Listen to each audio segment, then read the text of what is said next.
What's up, everybody? It's your boy, the Italian Stallion, ready for another episode of Rebels with a Cause. Because remember, the cause don't stop when the clock hits zero. And we got a fun show tonight. Of course, I'm going to bring in my co-hosts and got a lot of exciting stuff to talk about and everything. And we're going to talk about some NBA playoffs. We're going to talk about how the Rebels soccer team and baseball team finished their seasons. And of course, we're going to preview that big scrimmage on Friday against Gibbs. Finally, some football that we can finally just kind of get a little tease to hold us over the summer. And August will be here before we know it, for those scrimmages. And then, of course, you got the big old jamboree. And then, of course, you hit your schedule and so forth. And then it's playoffs. And, hopefully we're bringing in another championship. But that being said, as always, we love your support. Hit that comment box up. Talk to us what you want to talk about. If you got questions, bring it. We're excited about this. And of course, we've got to talk about on Friday that we hope to go live. And I mean this, we hope to go live with the show after the scrimmage, us there at the Gibbs Corryton Stadium and so forth like that. Hopefully they'll let us have a little bit of time there and talk, but it's definitely football time. There is the great Michael Lynn. It's football time, baby. It is. You feel it in the air. You can tell I'm excited. There's just something different about it, especially when you got these two beautiful babies behind me and the fact that we have been champs for now going good evening, brother. 522 days and counting. So, and we're 5A. We are the standard of 5A. And until somebody knocks us off their perch, then we are the standard of 5A. And that ain't being cocky. That's just being facts right there, okay?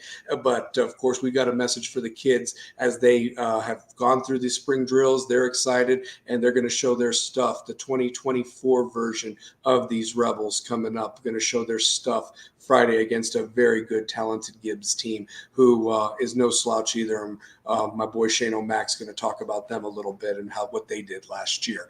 But that being said, want to give some shout outs to our sponsors.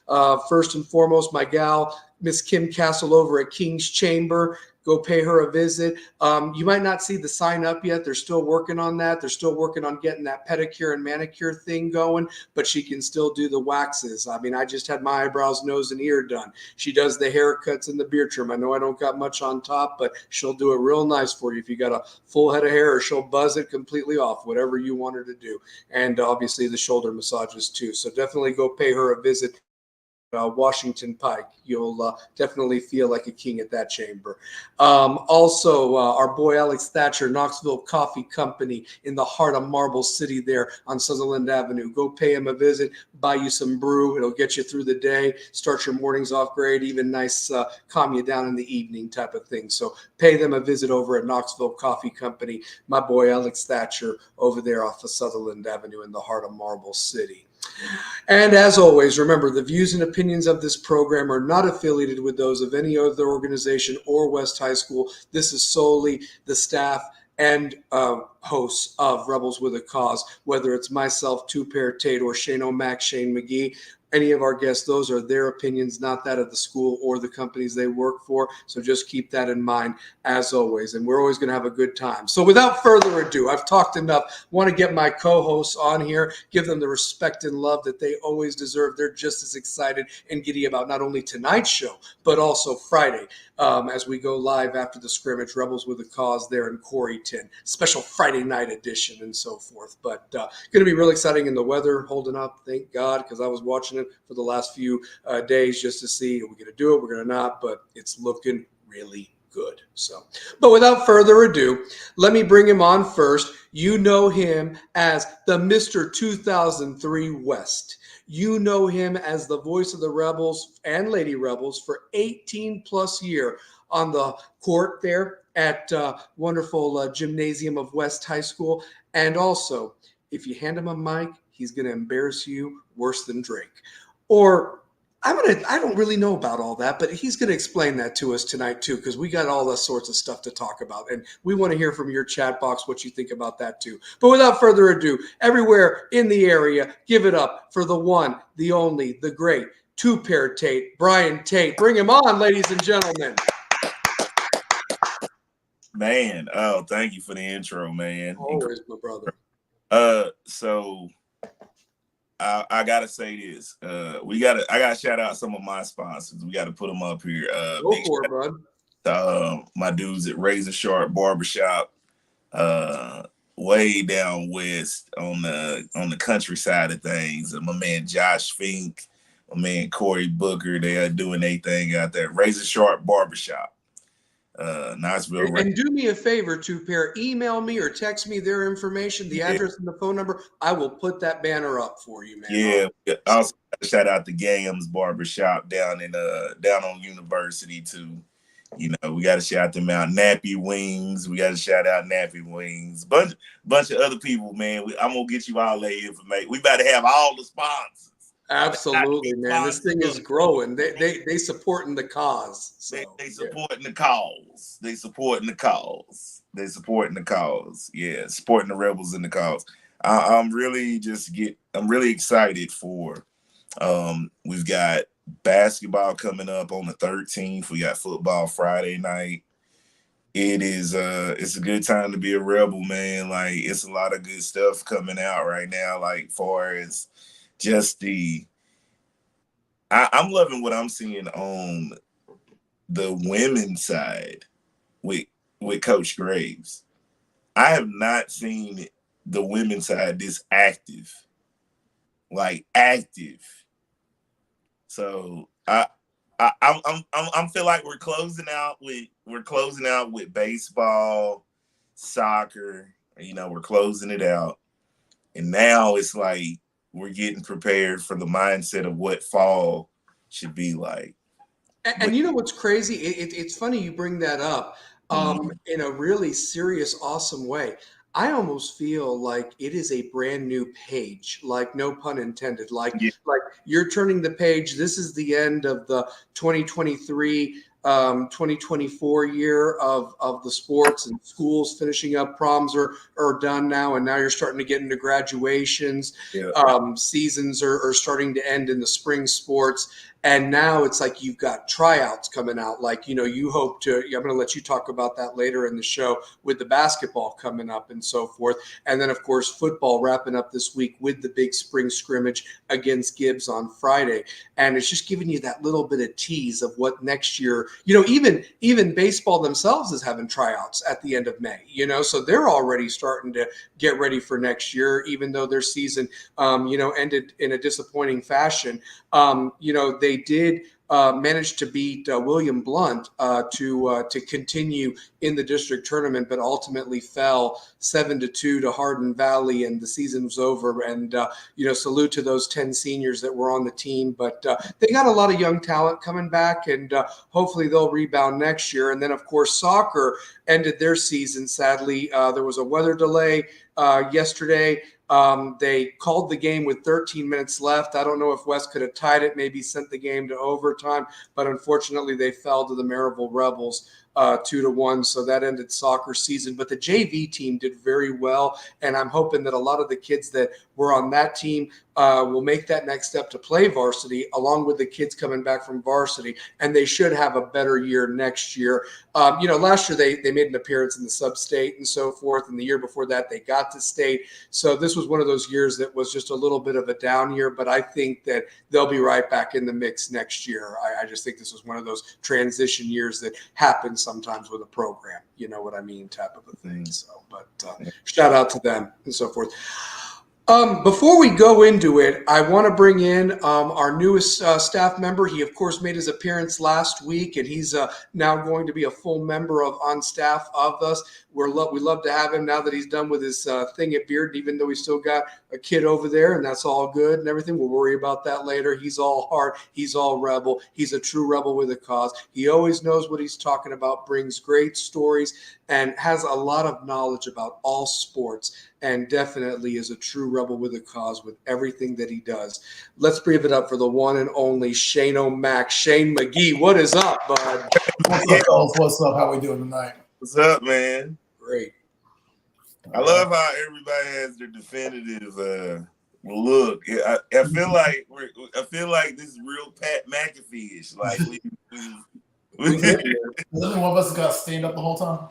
Yeah, well, you know what? We got that, and so forth. So, hey, my man Kerry's on. How about that? Runs Kerry, the scoreboard at the West football games. He's part of the staff as well. So, yep. Kerry, I used to see Kerry security guard all the big games.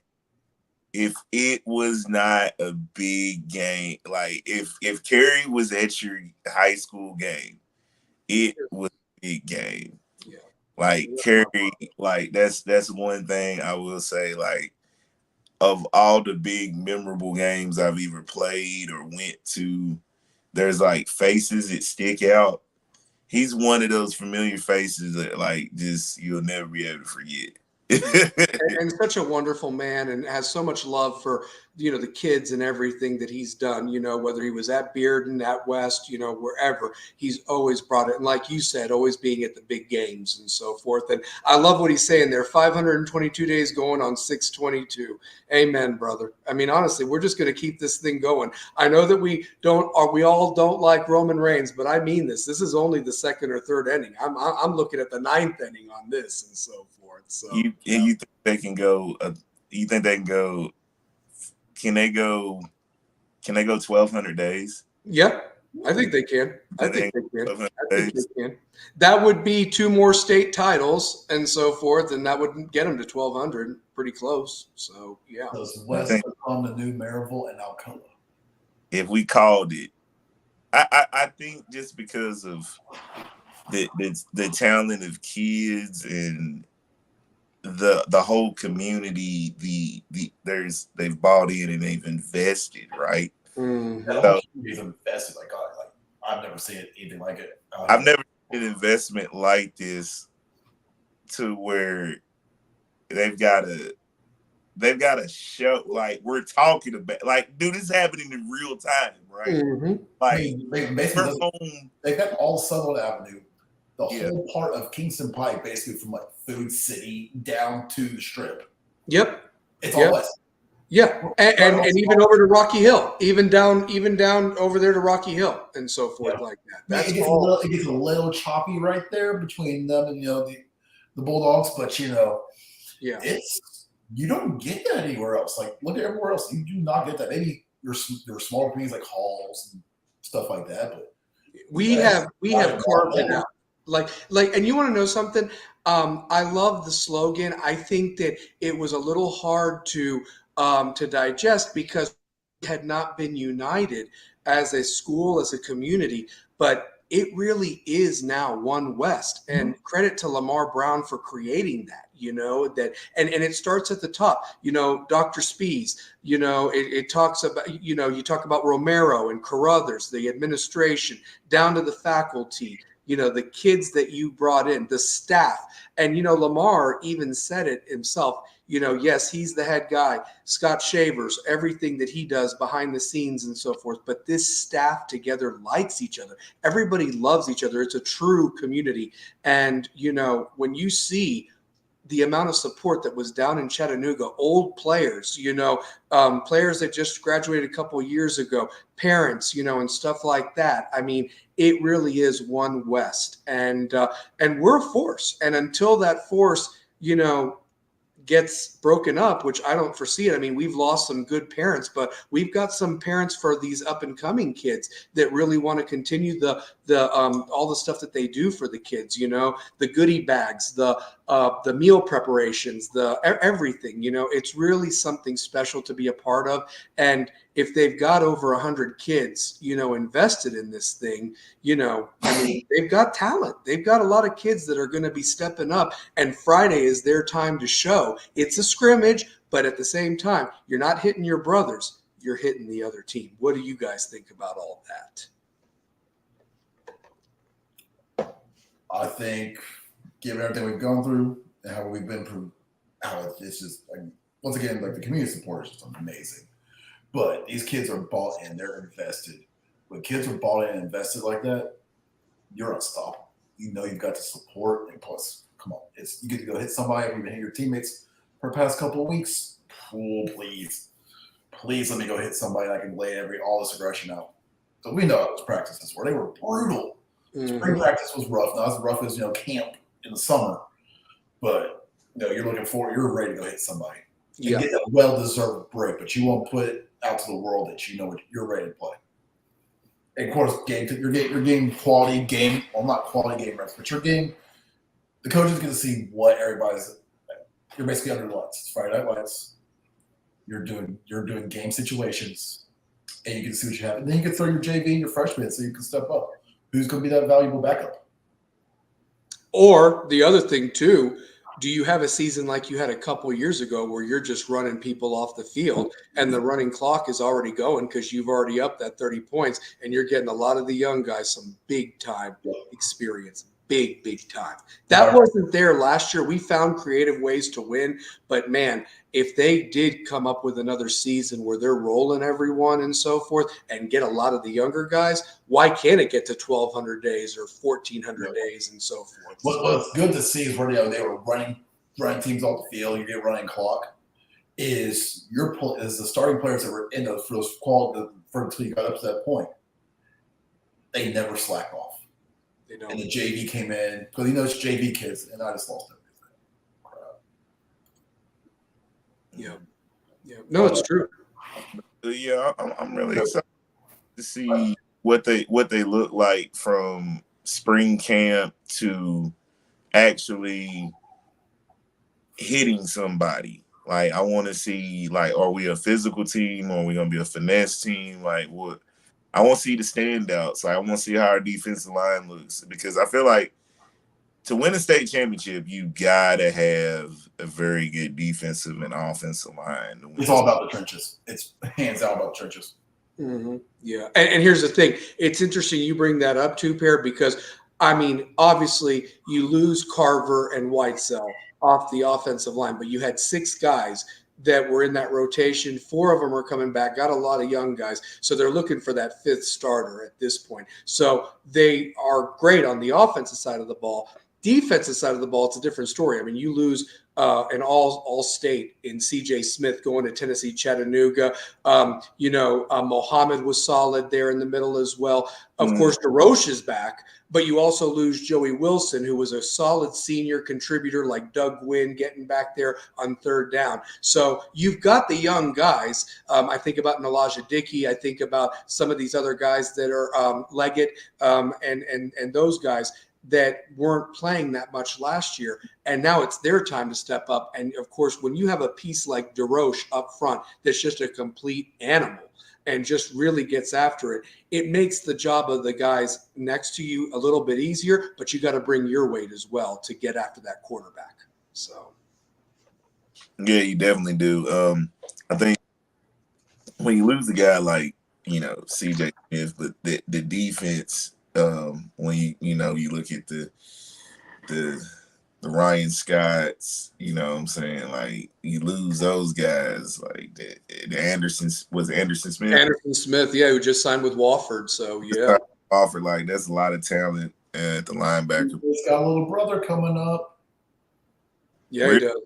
Yeah, he does. At 7th grader. So he'll be up there in a few years. Yeah.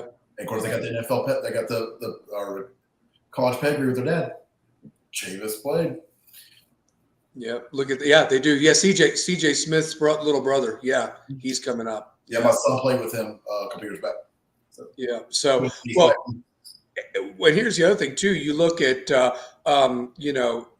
talk about the DBs too. I mean, you had 2 solid guys back there in Marshawn Bowers and Six Horde, who was your MVP, that had the 3 interceptions against Page, as well as batted that ball down at the end that cinched the back-to-back.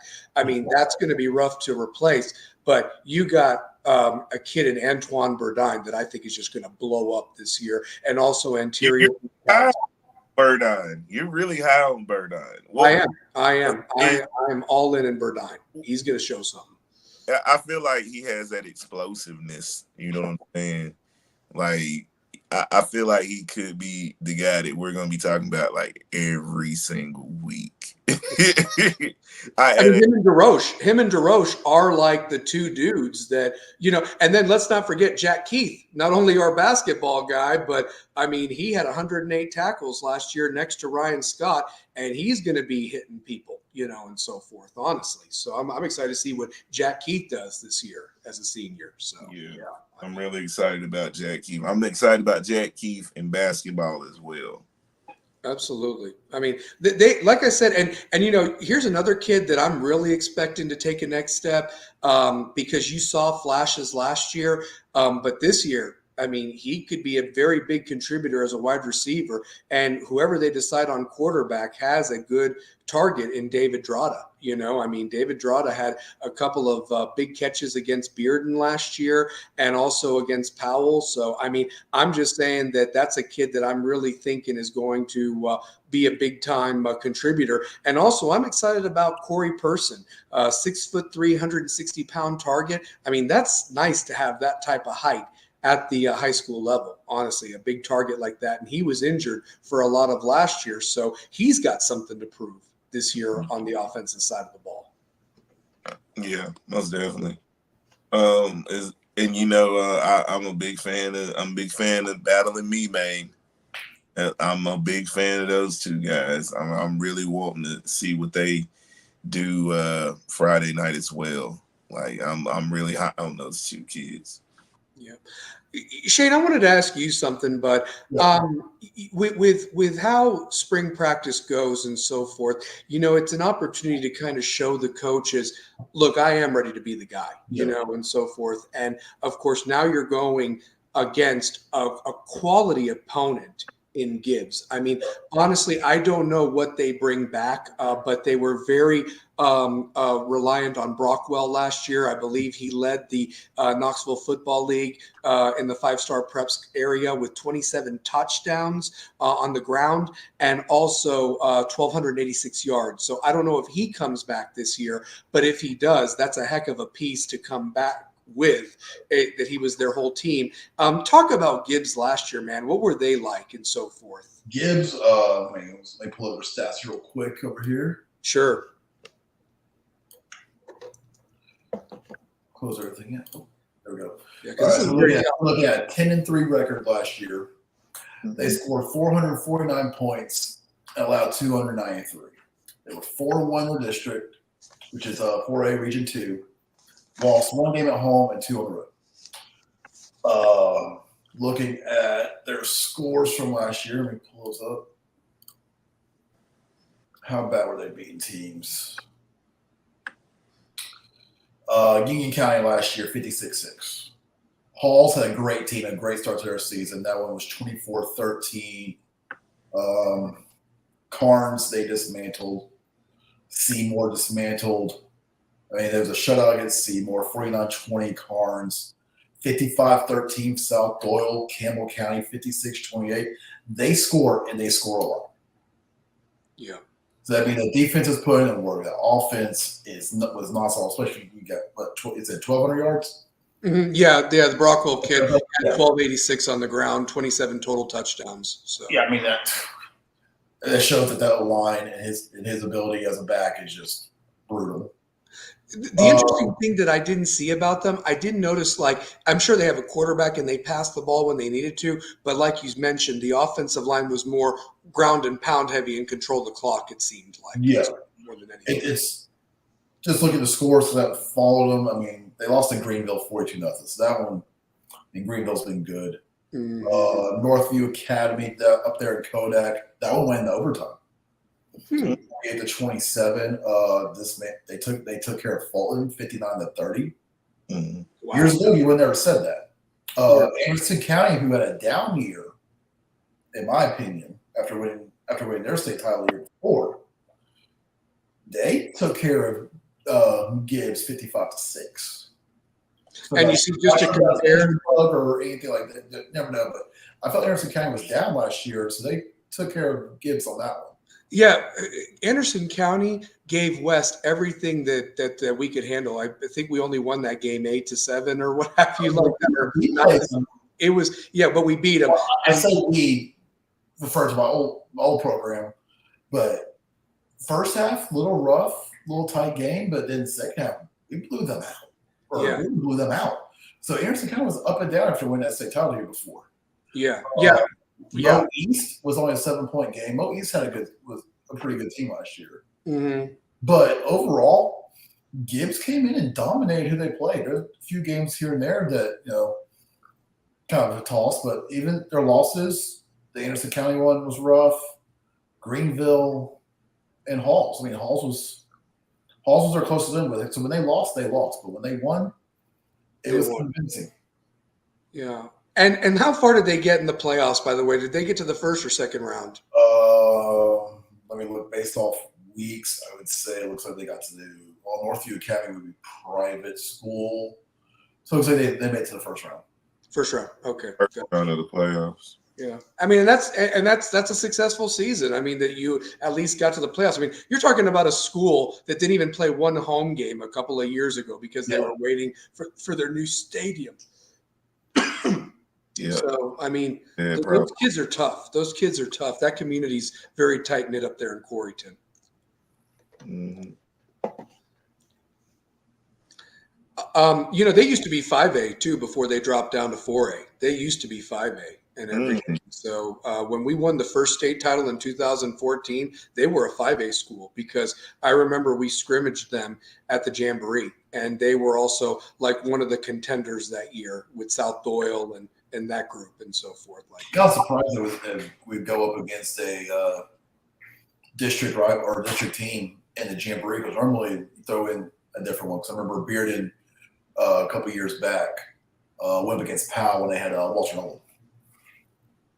Yeah, and you want to see those sexy matchups, like Bearden's playing Central on Friday night, and that should be a interesting. Like if they were playing Thursday night, or Thursday night, I would have gone to that one just to see what Central and Coach Lane. Shout out to Coach Lane and how his team looks, and the fact that he's going up against Bearden, the kids he's been coaching the last couple of years. That's kind of intriguing. That was probably they already set that whole thing up beforehand. So. I think so too.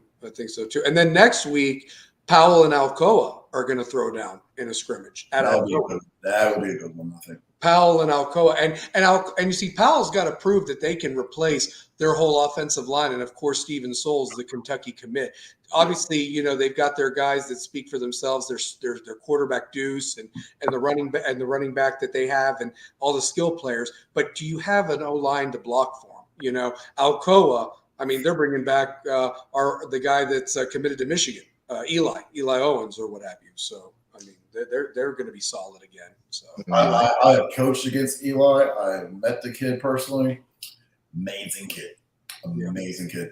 Very talented. One of the first conversations I had with him afterwards. He's friends with one of my daughter's friends, and all hanging out over his house one night. And first thing he's like, First thing he asked was, how hard was it to scout against me, and where should I work on my game at? And this was him as an 8th grader. Wow. He just takes it seriously. That's how you know. He's such a humble kid too. And he's good with the ball. He's good with basketball too. I'm watching that kid. Yeah. Amazing. I mean, wish he'd gone to Tennessee because that's the school they love, but hey, go be where you're best at. Hey, listen, when the defending national champions call you, I don't care who is their coach now or whatever, and they say you're good enough to play at that level, because let me just tell you this, guys, Michigan's been one of the premier programs the last 3 or 4 years. I mean, yeah, they got dominated a couple of times, but when they needed to win that title, they won that title and went toe-to-toe with Alabama. So they did. I mean, he had an offer from Alabama too. Yep. Yeah. So, but Two-Pair, let me ask you something real quick about this game on Friday. In your opinion, I know it's a scrimmage, and I guess talk about it from a standpoint. If West goes in there and just kind of struggles a little bit and so forth, obviously you're not going to have Parker Dubon, who's in the mix for the starting quarterback job. He's still finishing up baseball.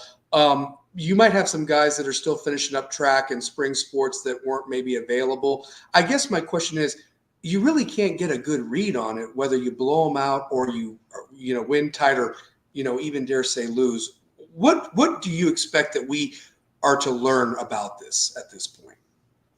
Well, I just want to see like who's established that they're going to be the starters once we get in the fall camp. Like who are the established guys that are stepping to the forefront and who are the leaders of the team? That's what I kind of want to see from the first scrimmage to gauge how it's going to look throughout summer camp, because I judge it because of how they've looked every year. When you're the defending state champion in that class, in that region for 2 years in a row, what does it look like from spring to summer to fall? Because that's how football teams are gauged.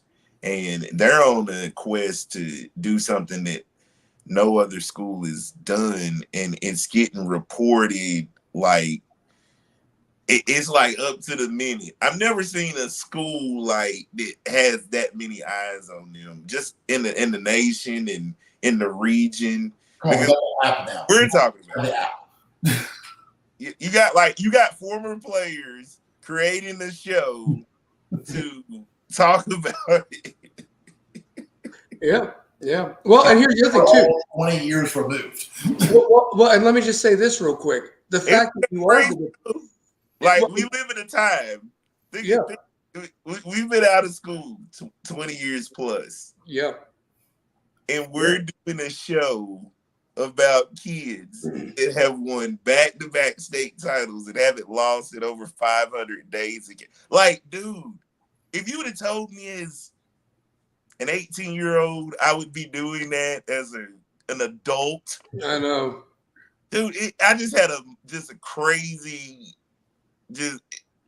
out of body experience just now. Just thinking, we're having a conversation about this. Yeah, I mean, I never thought that we would be at this level as a football program, but it makes me smile. I mean, listen, I rep my stuff all the time, and I'm proud of it. Yes, I wear this and so forth like that. I'm proud of the school, and it's an amazing. I wish I would have won one as a player. We all wish that, but the thing is that they did something, and they're going to be immortalized. I don't exaggerate that. I mean, the fact that you can go back to that stadium, look on those banners, and you see state champion underneath 22, state champion under 2023, and maybe you see it under 2024. I mean, dude, Maryville has a whole line of those things. I'm sure Alcoa does over there at Pistol Creek. I mean, it's awesome that it ain't just state semifinals anymore. It's state champions.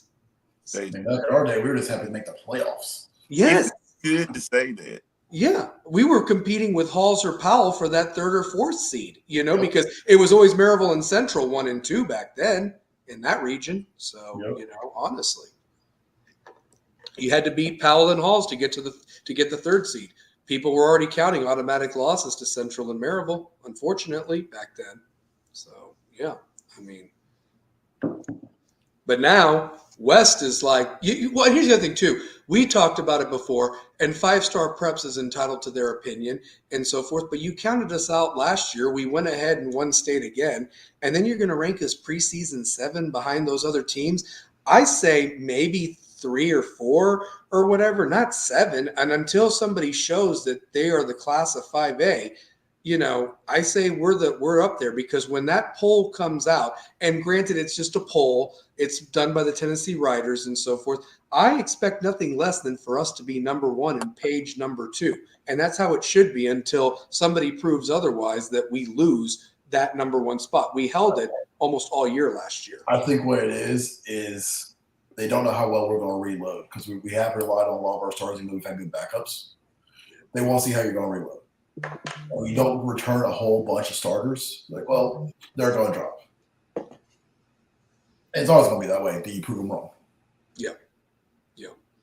Because the West Bearded game, that came down to the final 14 seconds. Mm-hmm. Mm-hmm. And probably the hottest game of the year, probably. Oh my God, that was miserable. Yeah. I coached a football game that morning. We literally got that game moved because it was West and Bearden playing that morning for a bunch of games for the youth league. Got those games moved to earlier in the day just so we go beat the high school game by 12. Wow. You know what I'm really impressed with, though? What's that? I'm impressed with the schedule.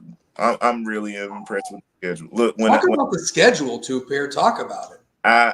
the game that, of course, that everybody has marked, of course, the first game of the season is televised. So this is who leaves their mark on the field on a big televised game.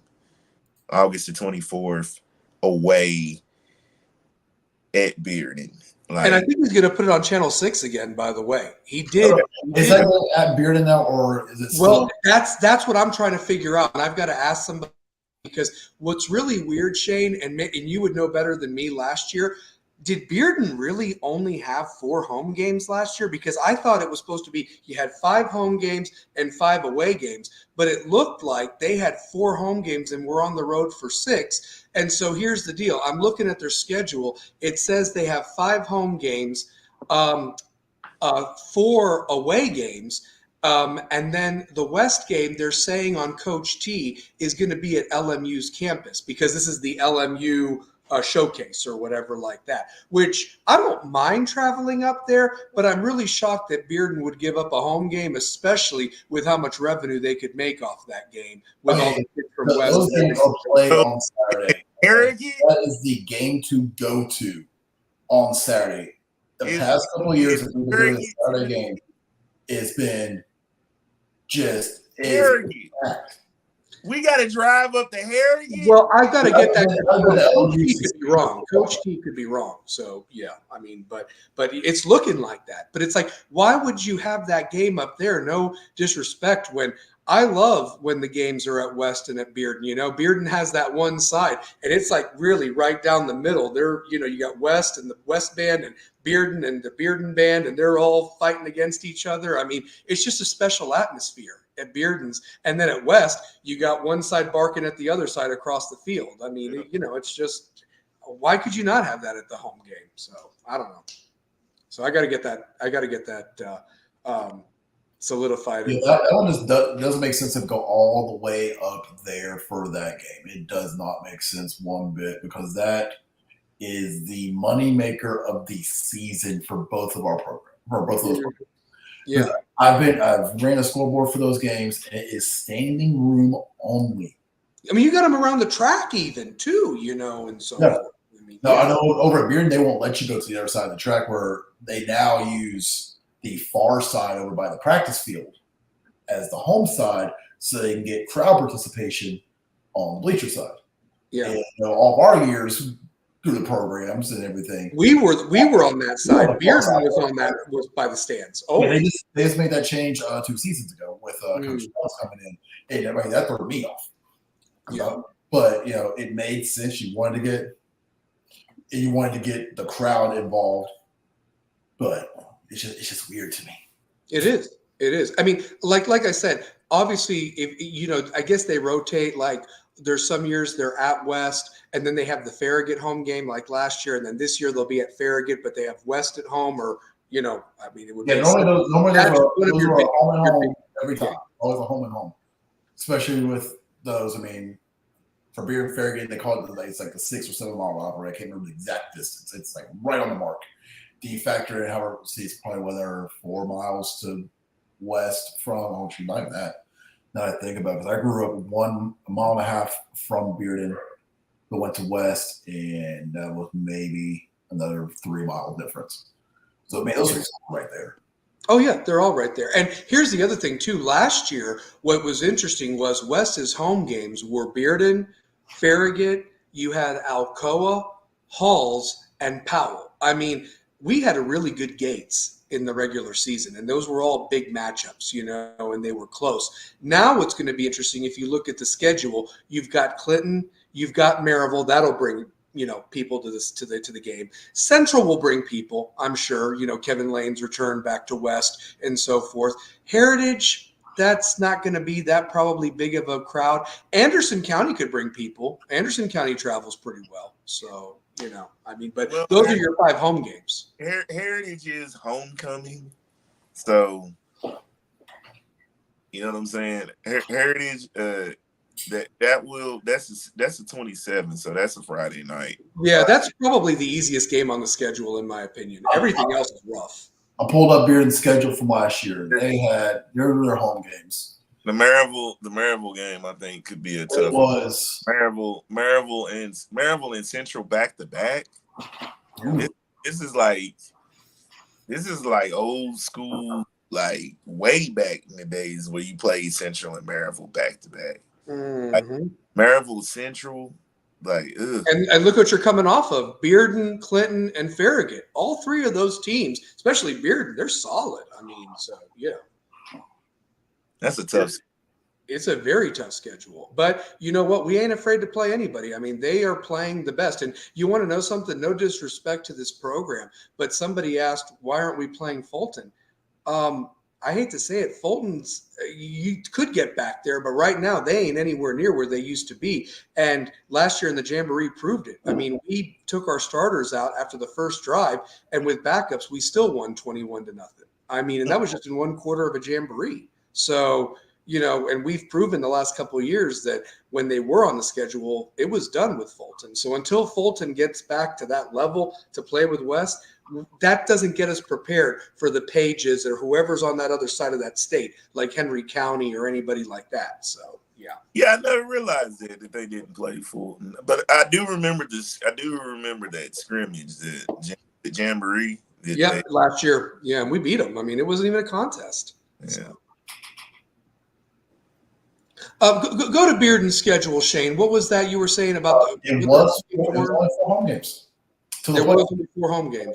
They did get home field advantage, but they only played 4 home games. Let me pull that back up real quick. Well, and so then here's my question. But so don't penalize them. I mean, they made that decision for whatever reason. I think it's only fair that they have 6 home games this year. I think I could be wrong on this. I want to say they did back-to-back at West, the 22 season and the 23 season. They did.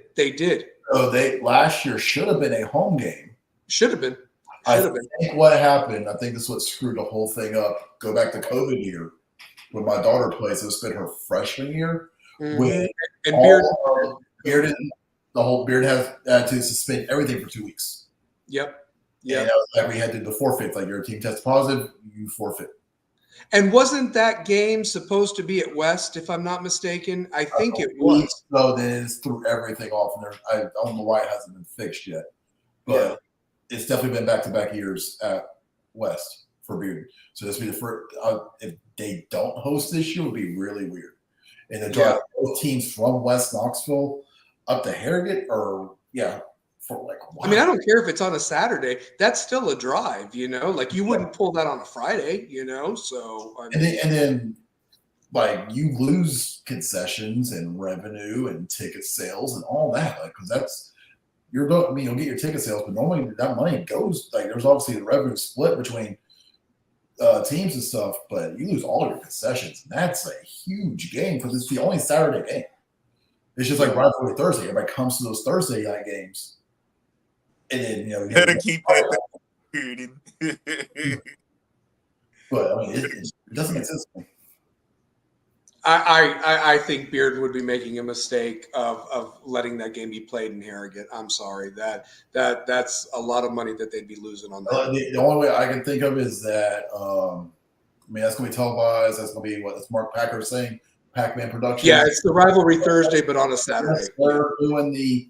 They're doing some sort of revenue share and everything, and they're going to split everything or give Bearden the majority somehow. I don't know, but it doesn't make sense for everything that's located in West Knoxville. Mm-hmm. Go all the way to LMU. Well, and you want to know something? Last year's game was special also from a standpoint that it was the Wreath for Vets thing that Dave Gahn does and so forth. And you know, apparently it raised some money, but it really didn't do as well as they thought with how many people were there. I think if you have it at Bearden and do it again and maybe do it on a 7:00 night game or something like that. I think that old Coach Gahn, the soccer coach, he leads that up. Yep, he does. He was shocked that I was a veteran. I was like, you were my 9th grade science teacher.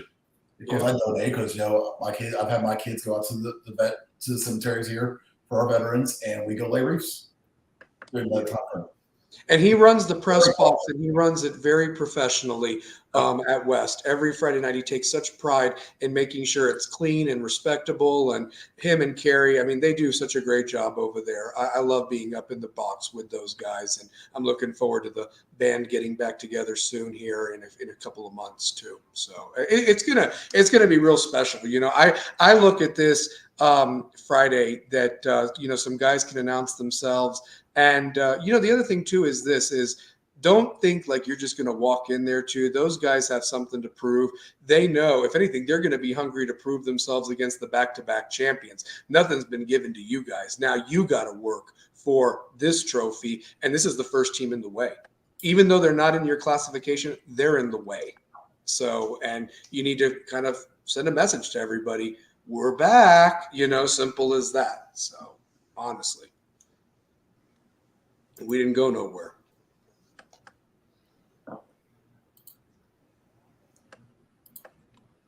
Definitely did not go anywhere. The other thing I was going to ask you about, what do you think the identity could be of West this year? Obviously you've got these 4 guys that Coach Brown was interviewed by 5-Star Preps, and shout out to Jesse Smithy and all the guys that work there and all the hard work and stuff they do for all the sports and really showcasing these young men and women. But he mentioned Parker Dubon, he mentioned Cannon Dowd, he mentioned Jack Harrison, he mentioned Ian Crook. And so you look that you've got 4 guys that could be the starter, and you're probably only going to see 3 of them, taking the reps unless somebody separated themselves over these last couple of weeks. I don't know that, but it almost makes you wonder, are we going to be a more run-heavy team with like a Messiah Wren or a Tavion Ray or whoever else is running the rock, or are we going to be more of a passing team? Or is it going to be balanced? Because last year's team, although wasn't as flashy as the year before, still managed to average 29 points a game on offense. And realistically, you had Hunter Dance throw for 1,780 yards. You had Marshawn Bowers run for 1,064 yards despite missing 2.5 games. And Devin Jamison also missed 2.5 games, and he did 575 yards. So altogether, you had almost a very balanced offense of passing and running the ball. And then, of course, your defense was just incredible, only allowing 152 points all year and 11 points a game with 3 shutouts. I mean, that was the defense led by Scott and all them boys. So I find it weird as a 4-man competition at quarterback. So to me, that sounds like it's going to be who's a game manager, and we're going to be a run game. That's what that sounds like to me. You should already kind of know who's going to be your dude. But you got 4-man battle. Sounds like it's going to be run dominant, who can manage the game, who can make the plays when we need to, but let's rely on the run game. I like that. 2-Pair, what do you think? Well, I mean, I think they're going to be very heavy run oriented, and I feel like they're going to be very play action oriented too. Like I feel like they can mix a lot of that up to where the run game is going to be set up for play action, and let the play action set the run game. Let the run game set the pass game. When you start run. Exactly. Yeah, I mean, and you've definitely got the guys to do it. You really do. And realistically, I'm just kind of going off of the guys from last year. I don't have a roster for this year. That's what's going to be so special about Friday, that we're going to be watching it. And if I get a name, I'm going to write it down and be like, this was a key play, and we'll talk about it afterwards. That's the biggest thing, more than anything. And there could be a guy here that we've not even talked about that was a freshman that might have just really blown up and is going to be a super soft or something like that we don't even know about. So yeah. All right. It's the beauty of the game, man. The beauty of high sports. You never know. Like the fact I can't believe like I'm in a time frame where we are talking about spring football of the defending back-to-back champ. Like, how cool is that to say? Yeah, yeah. I mean, and the fact that we're talking about Philip Fulmer's grandson is a rising sophomore at West, and he's listed as a linebacker, and if he runs the ball, 6'2", 180 pounds. Can you imagine that bull like coming at you or whatever on the goal line, or stopping somebody? I mean, we've got some big dudes. And they look the part. I mean, I look at a Kaywood Rose, also 6'2", 180 pounds. Davis Neely, 6'1", 173. These are some studs out there. Got to give a shout out also to my guy Sam Lavelle, who's a sophomore, and Jack Keith. Even though they're about 5'8", man, they'll hit you like anybody. They'll hit you like a truck, man. Honestly, they ain't afraid of nobody. So. Yeah. Oh man, I'm a big fan of Jack Keith, man. Especially on the basketball court, and with basketball coming up shortly. That just shows how athletic he is. He plays 2 sports, man. I mean, that's awesome. So yeah, hell of an athlete. Hell of an athlete. Yeah, I also will say this much. I'm intrigued by also. Messiah Wren at running back in Tavion. I don't know if there's another running back that might be in the mix. That's the other thing too. You don't also know who's running the ball, but those 2 guys were next in line. And I've already kind of nicknamed them Thunder and Lightning, if that's who's going to be your 1-2 punch, because Messiah Wren can definitely hit that hole fast and probably has that speed like his brother. And then you've got Tavion Ray, who is just a big running back, 6'1", 190 pounds. So, I mean, and, I'd like him to get lower when he runs the ball. I'm sure his coaches probably preach that because you got to protect your legs being a big back. But, man, when he played, he really had good games against Central and Heritage last year, while Bowers and Devin Jameson were out with their ankle injuries. So, yeah. What I've liked seeing recently is teams going with a 3 system backs. Mm-hmm. You save your main dude. He doesn't run less chance of injury. Yep.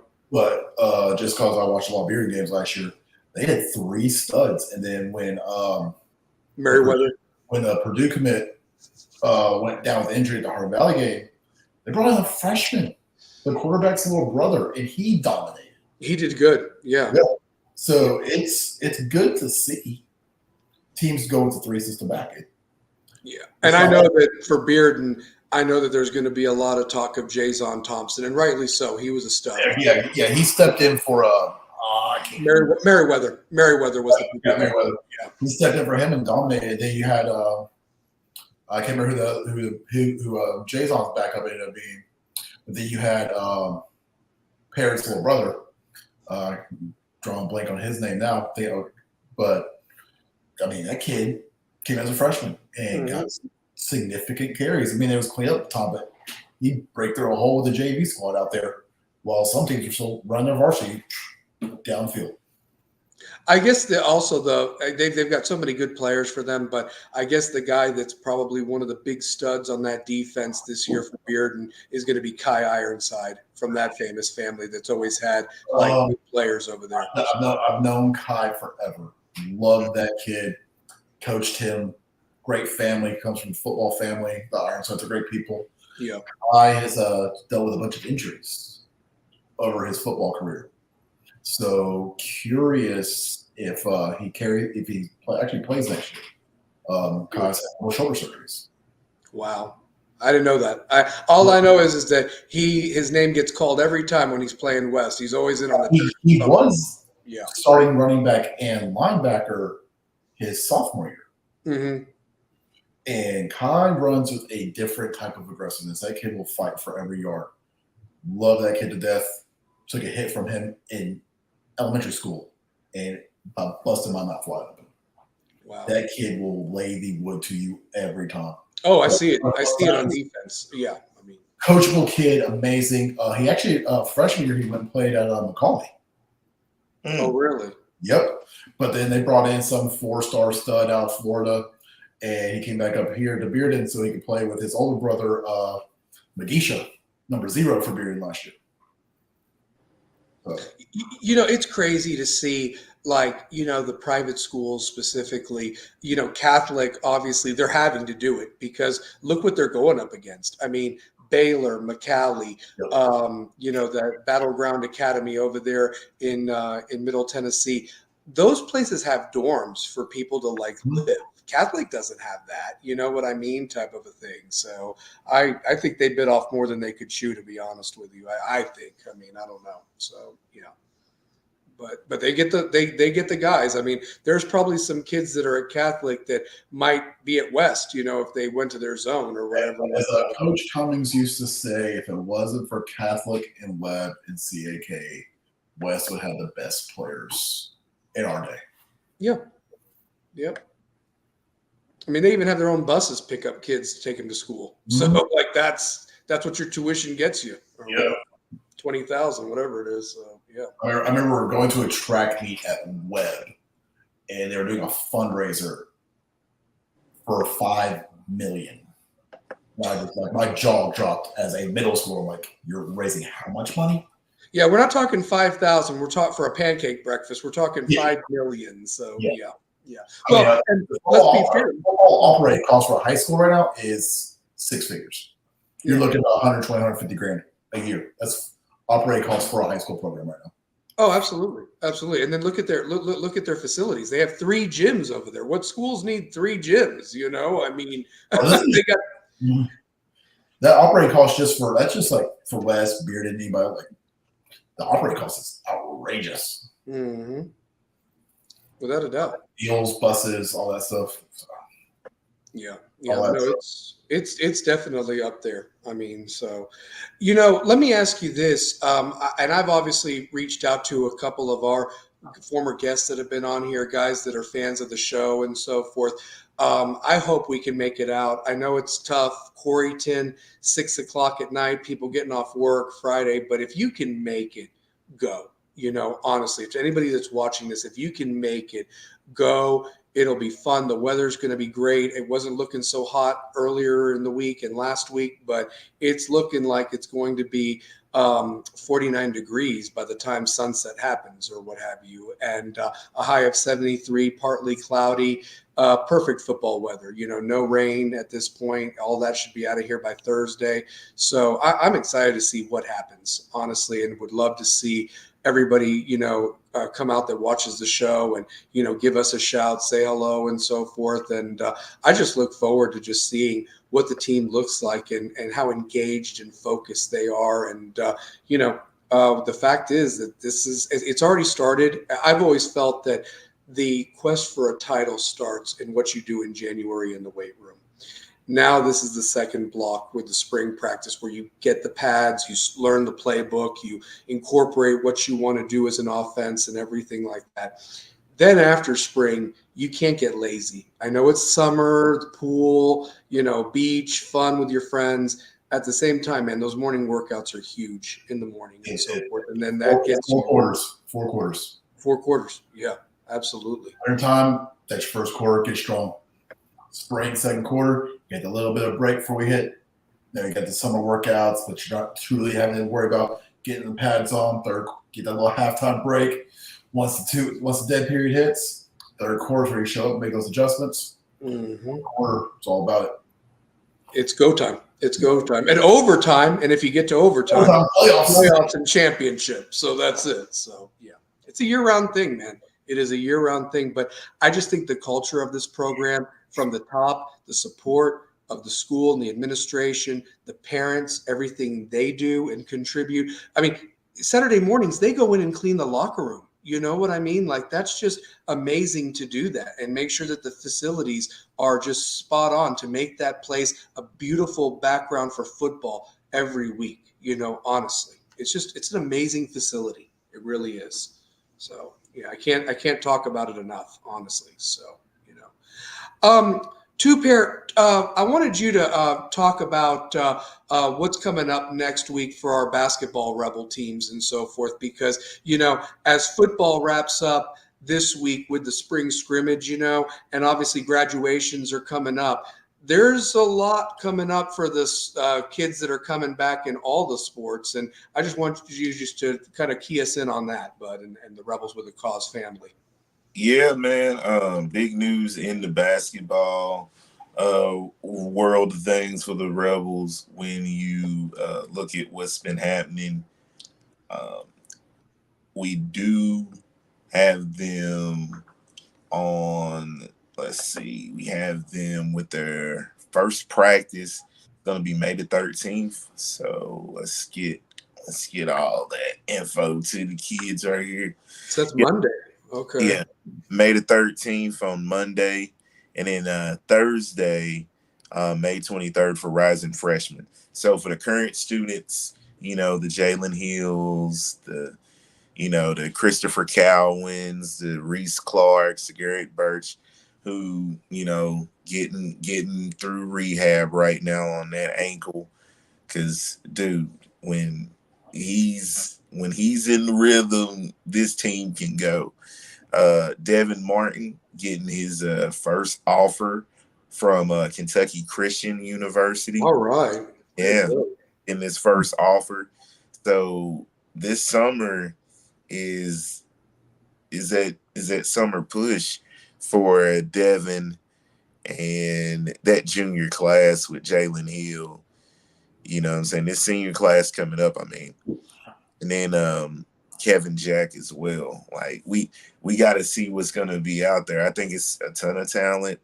The guys that I'm really pushing for are I'm a big Kalufo fan of the Prince of Zamunda. Is just his toughness as a freshman. He'll guard, he'll defend, he can run the show. Dane Clark, the paper boy. Mm-hmm. This is going to be a big jump for him. Every time you say paper boy, I think of ATL. As a sophomore, I feel like this is going to be his big jump year where, going into your junior year, you play meaningful minutes in some big games. So I think the paper boy is going to be a great backup now for like Devin and Schuler. I think Christopher Calvin's got to see more of the floor. Yeah. I feel like there needs to be a rotation with Cowan, Clark, Birch, and Schuler. I want to see what that rotation would look like. Mm-hmm. I want to see just what it would look like. I would tinker with some things, just to see what that type of. I want to see different rotations to where this team could be successful. Mm-hmm. Yeah.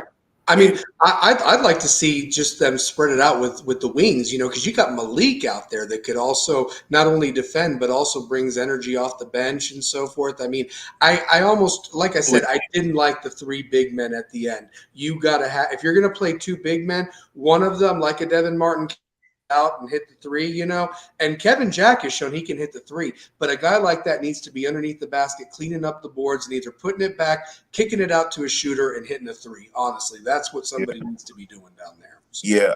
I feel like next year Malik Wilson will get a ton of minutes. I got to see more Robert Schuler scoring more because I feel like Robert Schuler could really be more effective scoring. Like from what I saw from JV to what I saw in varsity, it's like on this team, he's probably not going to be your scoring guy. He's going to be probably your 3-and-D guy now. You know what I'm saying? Or your Joe Duprees are going to be your just specialists. But it's like I want to see a rotation where we can be in space with Reese, Clark, Birch, Schuler, Martin. Then Jack, Cowan, Hill, you know what I'm saying? Tinker with that a little bit. Tinker with those lineups where you can put Joe with that lineup, and then you can even switch a Dane Clark because I feel like Dane Clark's gonna have a jump.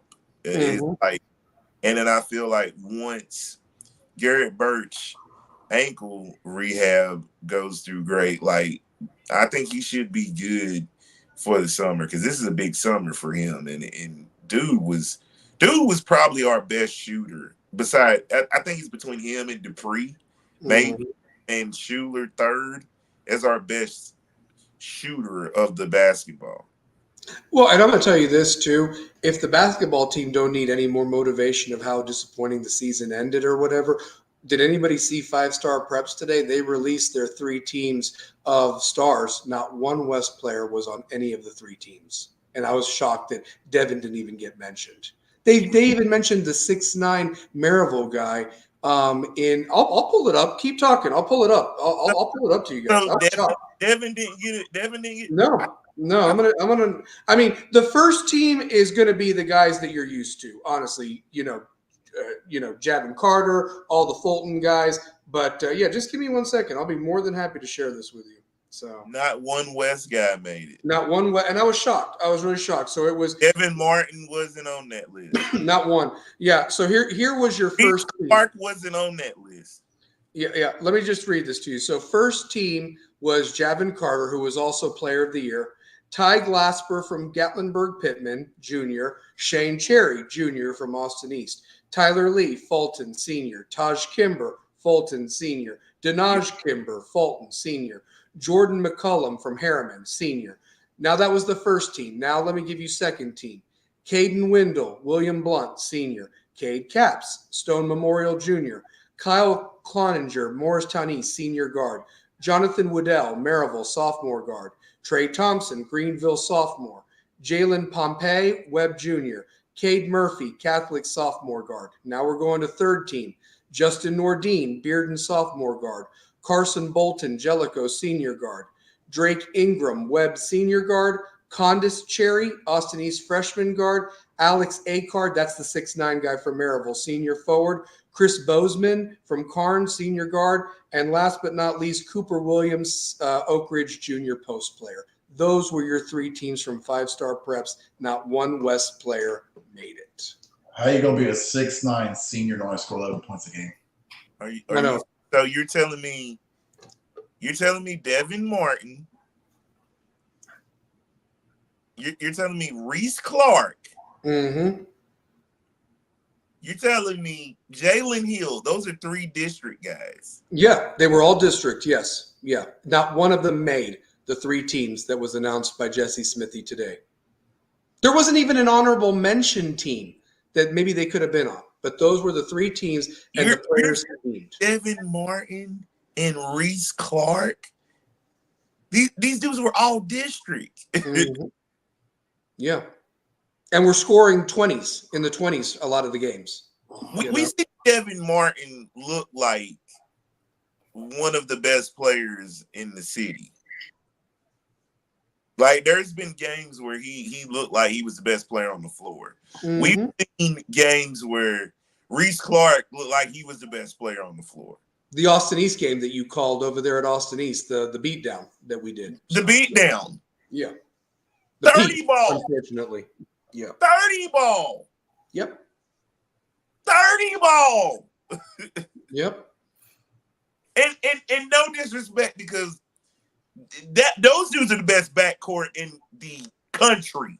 Mm-hmm. When you see Shane Cherry, when you see Condis, yes, give them all their praise. Like, sure, them dudes, they are the best backcourt in the country. Mm-hmm. Like, when you on the AAU circuit, on this Under Armour circuit, they are frying guys. That's why I'm saying, yeah, those dudes are first team. Yeah. The big 3 at Fulton, first team. Them dudes been first team since they were in 6th grade. Yeah. Yeah. Like, watch those kids play since 6th grade. You know what I mean? Like, those dudes have been good. You know what I'm saying? Like, yes, I don't have any. No, those dudes are there. Mm-hmm. So I'm saying as far as when you look at the talent that West has, and then you look at some of the games against said talent that was on first teams, it's like they lose AE by what, 2? 2. Yeah. Saw them again a few days later. And won by 30. And won by 30. Yeah. You know what I'm saying? Like, we can't have it both ways. Like, yep. But when you look at the talent the AE possesses, and they have the best backcourt in East Tennessee, yeah, them dudes got to make it. You know what I mean? I have no problem with that. Yeah, I'll acknowledge that. That's the best backcourt in the country, and they're in East Tennessee. And you know what I'm saying? One's a senior, one's going to be a sophomore. So it's like that is so impressive. And then you look at that big 3 at Fulton that won back-to-back. And you look at the coaching staff to now, like we said last week, Jarrell Hayward gets the preparatory school job, being an assistant coach, winning at Vine, being an assistant coach, being a head coach at Vine, winning the championship, then getting to Fulton, going back to back as an assistant coach with those group of young men. Like to show that he did that, and now you're gonna be at the preparatory school, all boys school, preparatory. Oh man. Yeah. Like, it's getting really good. And I look at a guy like Devin Martin, he gets offered by Kentucky Christian University. You know what I'm saying? That's the first. It's gonna be the first of many offers. Exactly. Yeah. And anything and any of the boys on this team just use that as motivation. So Jesse Smithy and the 5-star preps guys can learn your name and know who the hell you are next year. Honestly, so that will never happen again. Hopefully, you're hosting up a gold ball. So that's it. So yeah, Jalen Hill's not one of the better guards in the class of 2025. I guess they didn't have him listed. Reese Clark is not one of the better players in the class of 25. I mean, use it as motivation. I hope the football teams use that preseason number 7. You know, I mean, just like I said, it means you need something. I'm for real. In football and basketball, they should not have any problem. Like, as good as they are, like, that's what I'm saying. A guy like Jalen Hill, who is an extreme talent and one of the best players in the district, he's not getting looked at as a. He's having a great spring right now. With the AAU, I've heard that they're doing really good, that AAU team. So, and they're building chemistry there too. So, like, I'm looking at the highlight tape right now. Like, he's getting busy. He's a dog, man. Yeah. And they just need to have that attitude every game. You know, every game go out there. Because here's the thing. Yeah, Shane Cherry's back, but you don't have Javin Carter anymore. You don't have the trio over at Fulton. You know, now it's your time to shine, honestly, especially in 4A. You know, William Blunt lost a lot of players, you know, from that group. You know, Bearden's going to be good, you know, with Nordine and all that sophomore class. They're going to be good. But realistically, you guys are the senior class. And you owe Maryville a couple next year. You owe Maryville a couple next year. Take that for whatever it's worth. But I would say this because they people to watch. I really did like Nordine at Beard, and he was tough. Solid. He was tough as hell. I'm talking about that kid is tough. Like, I would have loved to have him at West. Oh my God, Nordine was the truth over there. Like, if there was some guys on that Bearden team that you want, and of course, my guy that played at Pal and then played in the NFL. Lee Smith. Man, Lee Smith. Oh, his son Brody, who's now going to go to Maryville. So yeah, man, I'm gonna tell you something. You want to talk about one of the best athletes I think I've ever announced, Lee Smith, who like played at Powell and was an incredible football player and great basketball player. Didn't he go to Virginia Tech, if I'm not mistaken? No. Marshall, Marshall. thank you. E. Smith, man. You Yeah. know what I'm thinking of that went to Virginia Tech? The big receiver that was Aiden Green that was so good for Powell a couple of years ago or Yep. whatever. He's at Virginia Tech. So, yeah. He's in the two deep to start for them as well, Virginia Tech. So, yeah. I think that quarterback went to Cincy. Yeah. Yeah. Potts. Yeah. Yep. Potts. Yeah. Potts. Yeah. They were both at a camp that my kids went to, kind of finishing up their high school career and just ball out. Yeah, I'll tell you what. One thing too, to go back to football real quick.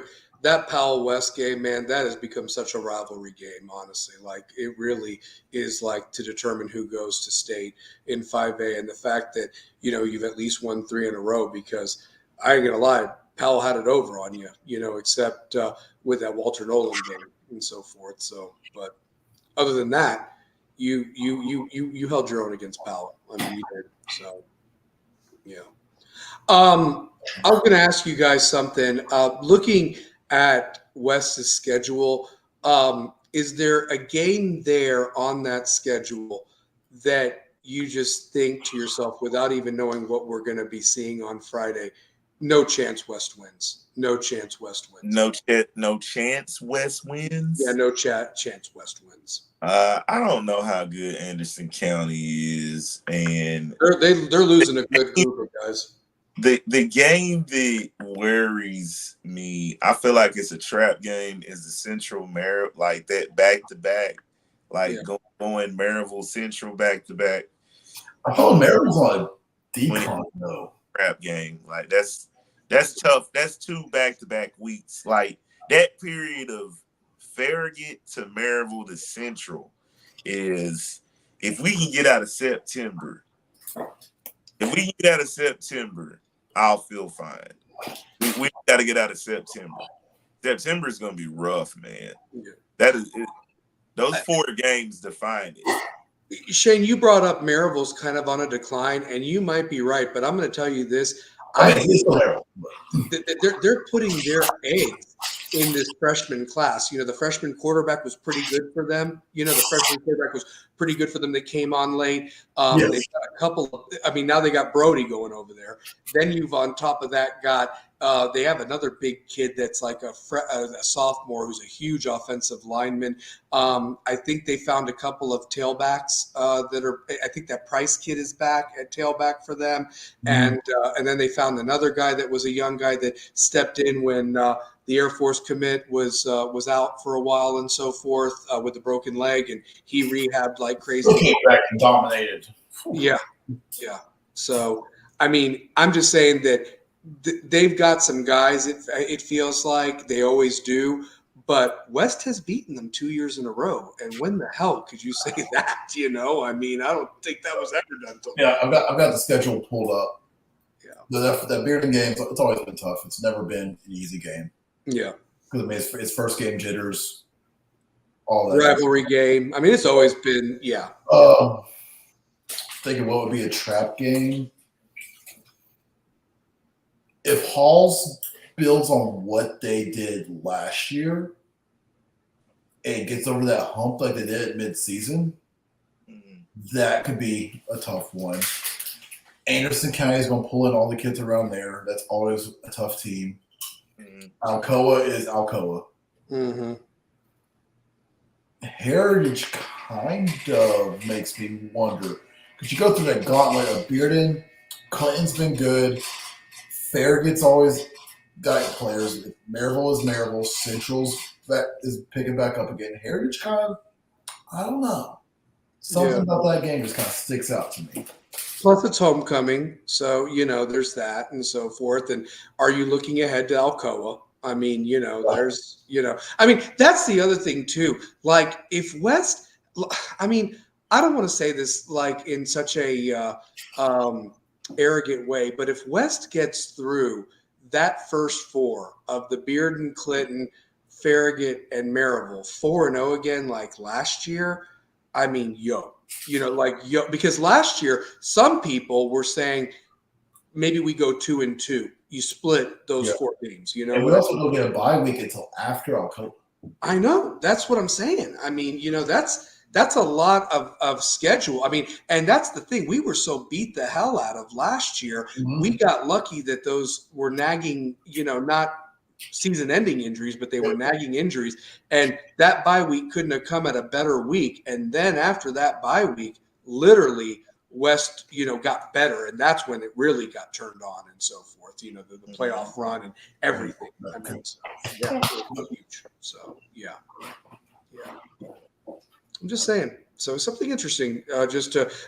Like I said, I would love to go back to Pistol Creek and beat Alcoa. I would love nothing more than that because that would really. I'm still mad at last year's Beard and Alcoa game and how that wasn't penalty. That was Bush League. Alcoa for the lights turning off. Yeah. Hey, do you want to know something that I can say about Bearden, by the way? To lose to your rival after you were leading the whole game and lose on a heartbreaker Hail Mary, okay? On short rest, you had Alcoa by the nuts. Yeah. And if you don't fumble near the goal line and put it in, it's done. Forget about them going down there and scoring and then the lights go out and, they hold on to win. If they don't fumble the ball and go in to score, Alcoa is not perfect last year. And they weren't. They actually still lost to Maryville. I forgot. They were 14-1. They didn't even go undefeated. They lost to Maryville. So. Doing field operations and game day stuff, normally those lights are controlled by a main breaker. And they don't just turn off. Supposedly they were on a timer, and that game was delayed because of weather. But normally lights don't cut off till midnight. So it was the hottest day of the year. They were taking water breaks at all the games that night. It was horrible. It really was.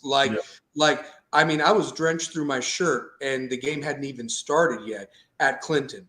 And they were literally having to give water break timeouts because it was 100 degrees pretty much. And we're talking, they even delayed the games 30 minutes to an hour, like what Shane's talking about. So it was miserable at that. It was horrible. I mean the Westbury game that Saturday afternoon. Oh. Yeah, with the sun on you, but here you're at night, and it's still it's like a desert heat hot. Because I think we were almost in a lightning delay. Like, was it full on? Yes, because the heat lightning came later. Yes, I mean you had that to fight with too. We luckily got the game done because it was a running clock. No, that one actually was pushed due to heat. It was the heat index was so high. Yep. But yeah, to avoid the rain delay and the lightning delay, they just ran the clock because West was so ahead of Clinton. And they just ran the clock because it was let's just get out of here and get this game done. So we're not here till 1 a.m. or whatever. So, But if I remember correctly, the rule is on that when the lights went out Alcoa, it's a 15-yard penalty on the home team. And they didn't even call it. Nope. And they didn't even call it. So, yeah. Get right back, fellas. Yeah, no worries. So, two pair. We'll clue Shane back on the in chat box. If you got anything to say, please don't be quiet. Talk about what you want to bring up. If you want to talk Rebel football or Rebel basketball, bring it up. If you want to talk some NBA, what's going on in this game tonight, man? It's the Mavericks and the Thunder. Yeah. So what's happening in that game, by the way? I was. I had it here. Let me see. Right now the Thunder they're up 36-33. Okay. All right. Okay. I'll tell you one thing, to sum up the playoffs. We didn't get to talk about it because I knew what was going to happen. But man, did Miami Heat, man, they just didn't even care in that game 5. They were ready to go fishing. I mean, I know they were injured and everybody was out, but man, to lose by 30 points, I mean, I was just so upset with the Heat. I knew they would lose, but I was hoping they'd at least lose by 10 or something like that, not 30 points to the Celtics. I mean, that they just wanted to go fishing, I guess. They went fishing quick. They went fishing very quickly. No, we were just to clue you in, Shane. We were talking about the NBA playoffs, and like now that you got some pretty good second round matchups and so forth. And I'm going to tell you this: I guess Denver's now in danger of not going as the back to back like some of these other teams that we were talking. Minnesota put that work in them, or the work on them. The Ant Man is eating. I'm telling you. So shoot. I mean, Denver. So Ant-Man has became one of the top 5 players in a matter of moments. It's crazy. LeBron's going to trade away draft picks to get Ant-Man. Mm-hmm. Or he joins Minnesota. Real spill. Oh. Can we talk about LeBron's comments about how it's just a game after they lost or they went down in the series? Oh, did he really say that? That was very. That was. Like game 3 loss maybe or game 4. It's just a game. Yeah, we've never heard Kobe say that. No. Mm-hmm. No, he'd be shooting in the gym. Are you kidding me? They lost, so shoot.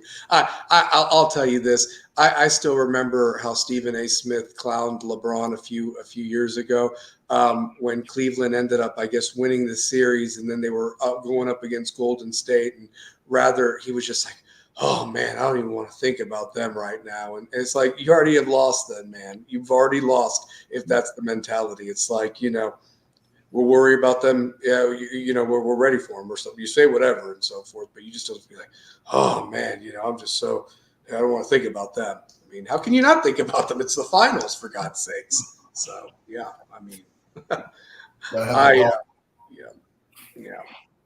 What'd y'all think about Wembayama, Rookie of the Year, unanimous? Easily, yeah, he deserved. Yeah. He's been amazing. You know what I'm saying? Like. He's really been just phenomenal. Like everything about him, man. Like I can't say there's ever been a player of that magnitude coming in, learning a whole different culture, learning a whole different game style playing, and came over here and dominated. Like and played limited minutes. The dude played limited minutes and did. Like, it's amazing to think about. Like really amazing to think about. Yeah, and I'll tell you this. I mean, shout out to Chet Holmgren too, because he proved me wrong. I didn't think that he would. Obviously he sat out all last year. He was injured. And I'm gonna tell you this. I know they lost on Sunday, and I hated it because I thought they had it. And but Paolo Banchero, my Italian brother, he is a bad dude, and he almost did it by himself, but he couldn't do it by himself. But I'm just telling you, these draft classes, the last couple of years, there is some talent that is really gonna make this league fun. Honestly, I really believe that and so forth. I mean, between, Chet, Paulo from last year, this year, Wembayama, Jamie Jaquez there at Miami Heat. I like this kid for the Mavericks, Derek Lively. He's pretty good too. So, yeah. I like Lively, but my favorite rookie this year would probably be. It's between Wemby and Brandon Miller. I like. Oh yeah, Miller. How could you forget? I mean, he just played on a bad team. That was the problem. Very bad team. Yeah, they stink. They're terrible. Yeah, they stink. Yeah, they're awful. Awful. Yeah. Well, let me ask you this: the Celtics. Did they play today, or is it tomorrow? They play the Cavs. I think it's tomorrow. I think they had to. They played. I bet you it's tomorrow because they played them tonight. Oh, is it tonight? Oh, yeah, is it over? Played. I'm trying to. I think Boston won, but let me. Oh, I bet they did. I'd be very shocked if Boston doesn't win that series. So. Oh my God, they won 120-95. Holy crap! Oof. Yeah, that was a blowout. Oh, it really was. So shoot. Wow. Wow. Okay. Well, yeah. Just in case anybody cared, Brown led all scores for the Celtics with 32. Tatum chipped in 18, White 25, Holiday 14, Horford, who's still playing, which is amazing, 7 points, Pritchard 16. So that was the scoring for the Celtics. And then for the Cavs, Mobley had 17, Mitchell had 33, Darius Garland had 14, Okoro had 11, Struss had 5, and LeVert had 4, and Thompson had 4, Morris had 3, and Niang finished it out with 4 for the Cavs. Wow. So yeah, but still 120 to 95. Yikes. That's pretty bad. Yeah, man. So That's pretty bad. that Pacers-Knicks game was good last night. That was fun back and forth. I thought the Pacers were going to win it, but the Knicks, man, Brunson wouldn't let them lose last night. So yeah. Brunson has been the Brunson burner to these guys, man. He's really been incredible. Like, wow. Yeah. Would never have thought, like, he's just been on a complete tear every game. I'll tell you one thing. It's been probably years that the Knicks have waited for this type of moment, and so forth. And it's kind of interesting that they're having this type of a run on the 25-year anniversary when they, ultimately upset the Heat and went on that run without Ewing, of all players, and obviously lost to the Spurs. And Duncan got his first one, as did David Robinson. But still, my favorite Knicks teams ever. Yeah. The start of their dynasty went through New York is crazy. Yeah. The same season that the fight happened with Miami. Actually, that was 2 years before, or the year before, I think it was. Have you noticed the Bundy, start? like grabs like Morning's leg or something? Have you noticed that the start of most dynasties happened in the major market cities? Yeah. The start of the Bad Boys dynasty happened in LA. Yep. The start of the Jordan dynasty happened in LA. Jordan started showing out in MSG though. The start of the Spurs dynasty was in New York. Yeah. It always starts in a big, like, market almost. Now, the Lakers dynasty started in Indiana because, but it was still an LA team. Mm-hmm. And some could argue that the second run of the Lakers was in Boston. That's a major market when they were taking it from the Celtics. So, some could argue that. Yeah. Detroit took it from the Lakers for those 2 years. So the Bad Boy Pistons. So that's why I was like, you could look at it in so many different ways when, like, if Dallas were to win a title with Jason Kidd, who won as a player, then win as a coach, that will look like that will be historic. I don't know if that I would love to see a Dallas Boston type series. That would that'd be cool. Like Dallas Boston. I would like to see a T-Wolves Boston would be nice. T-Wolves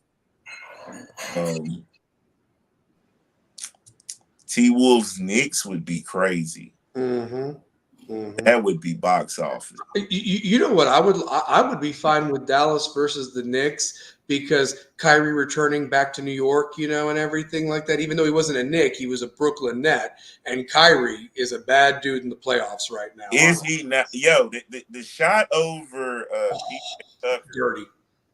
That might have been the shot of the playoffs. Oh yeah. Yeah, that's easily got to be the shot of the playoffs right now. You want to know something? I don't think Kyrie gets enough credit for how they won that title. I know Draymond was out with the suspension and so forth, but realistically, though how big he was in that Game 7 against the Warriors that year and so forth like that was huge, and Sean 30, 40 a game. Come on. yeah, I mean, and look what he had to do. He also had to guard, if he wasn't on Clay, he was on Stephen. So, so you're having to exert it on both defense.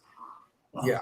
I mean, but Kyrie, and I'll tell you this, like apparently, he also has had the reputation of that he's not a good team player and everything. And it's fit in Dallas, and Luka complimented him and is glad to have him. And he's shown the younger guys the ropes and so forth. So it's all about fit, man. That's all it is. I mean, let me just tell you this once again, and we need to talk about it. And I hope anybody that's on the chat box would love to laugh with me about this, as will you guys. Once again, James Harden and a team with James Harden doesn't get out of the first round of the playoffs. I mean, what in the world right now? With all that talent, the Clippers lost. Yeah. And got blown out in that game 7. Got blown out, and they had the home court. LA basketball is done for the year, two-pair. Yeah, real quick. It didn't even get past. Like, the Lakers got gentlemen swept. Yep. You know what I'm saying? So they got gentlemen swept. They were a no-show, really. The Suns got spanked by Anthony Edwards. They were horrible. And then a lot's being said about the whole Rudy Gobert and the the birth of his first child. It's like, bro, it's the birth of his first child. Yeah, I mean, there's a little bit more things that are more important. You know what I'm saying? Like, that's I saw those comments today. It's like, oh, your kid will be there forever, but this is the plus. Like, no. I missed the birth of my first child. I still hate that. And she's 18 years old now. Right. You know what I'm saying? Like, that's crazy. And did they win without him, which is even more sad? Like they won without him and still kicked the crap out of them. So Denver realizing they're gonna have to play real basketball. Yeah. Denver's realizing they're gonna have to play real basketball. Yeah. No, I mean, I'm gonna tell you this, man. Props to the Timberwolves. I didn't think that, I mean, wow, they are doing it, man. They are. And I'll tell you this, I mean, I think that this Dallas OKC series will probably go 6 or 7 games. I don't know at this point because it's still game 1 and everything like that. But and Dallas is just really good in Dallas and so forth, as I'm sure OKC is good in OKC. But I say all that there's one series that I feel is going to be really lopsided. And I'm surprised that I'm even saying that there could be a possibility if the Timberwolves win game 3.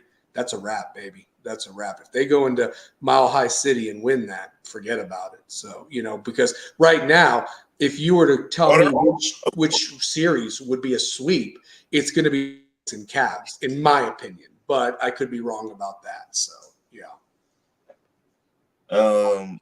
I want to say, so they're going back to Minnesota.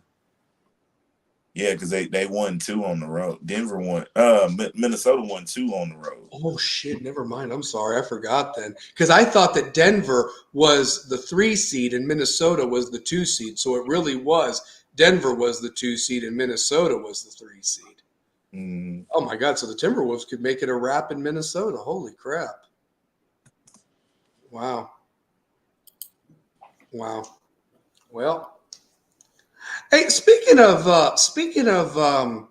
rap battles, you guys fill me in. What's going on right now with the pop world of stuff? Rebels with a Cause also covers this stuff, so educate me, gentlemen. You all have there's been so many singles and drops of new records. What is it? Is it This Is Us or? I don't know. I'm so lost because I've been trying to.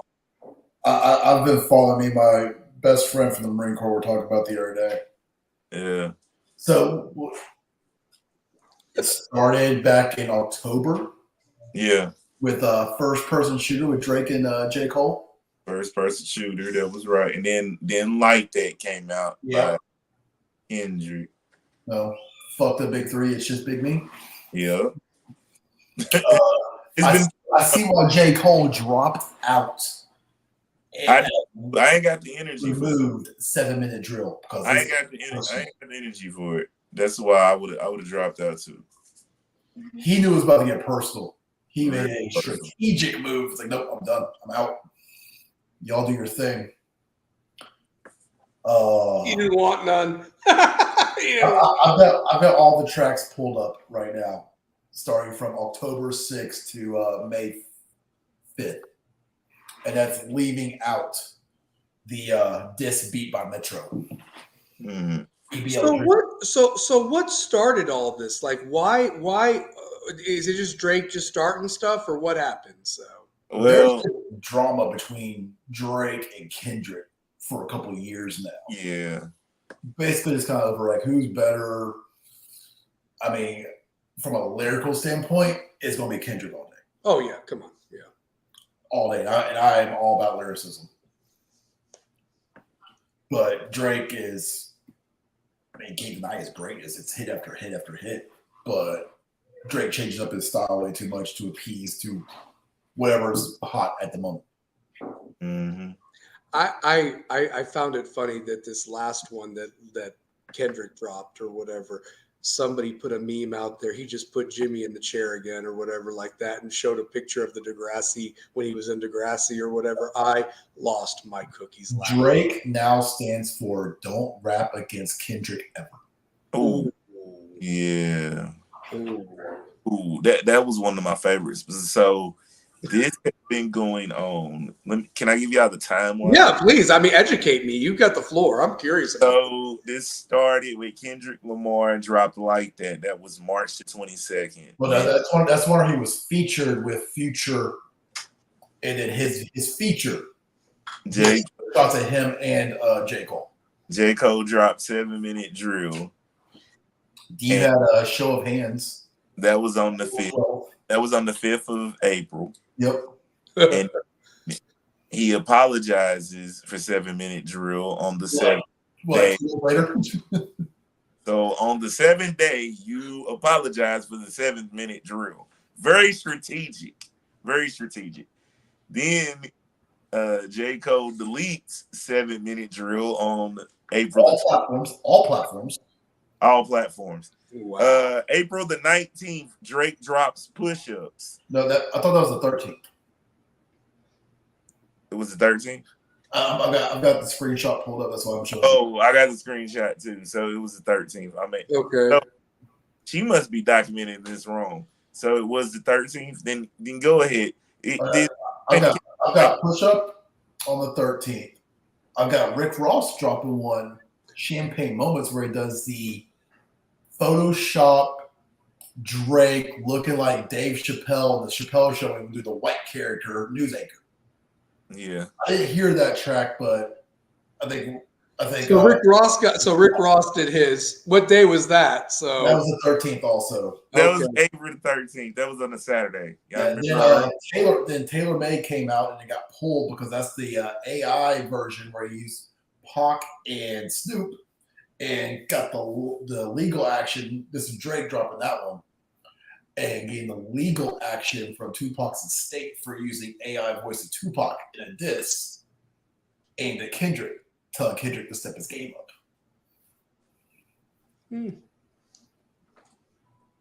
Wow. Then we got what Euphoria was next, which I think is probably the best one so far. What do you think, BT? I like Euphoria. I like Not Like Us. I like Not Like Us a lot. Oh, the Let Me Make a Club Banger? Yeah.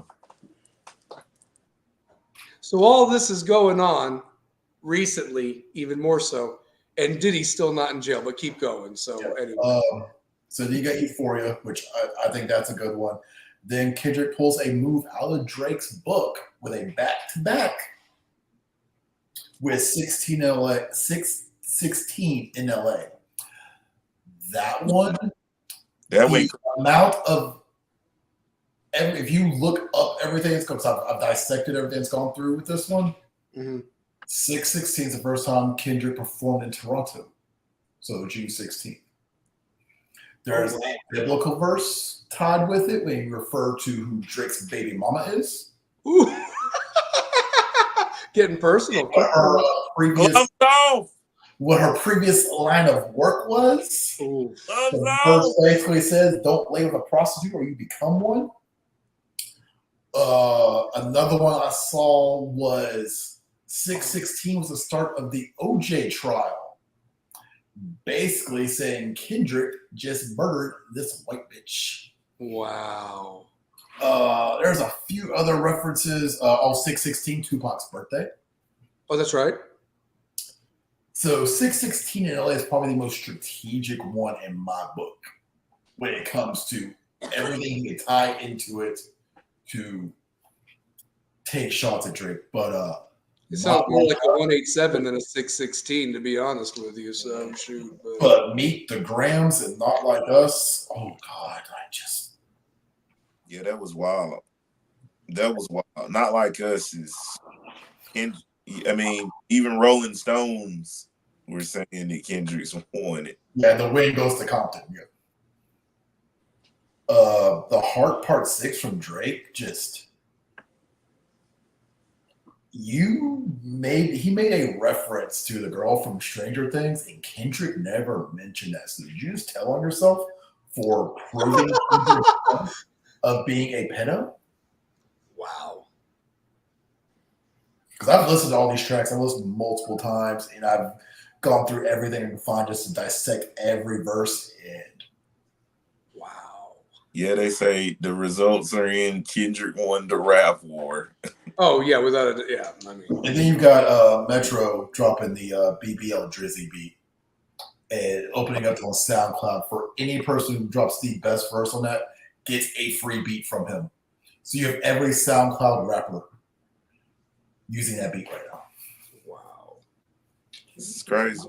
So let me ask you this: like, so the last date was dropped. When was that? The last song. That would have been Sunday.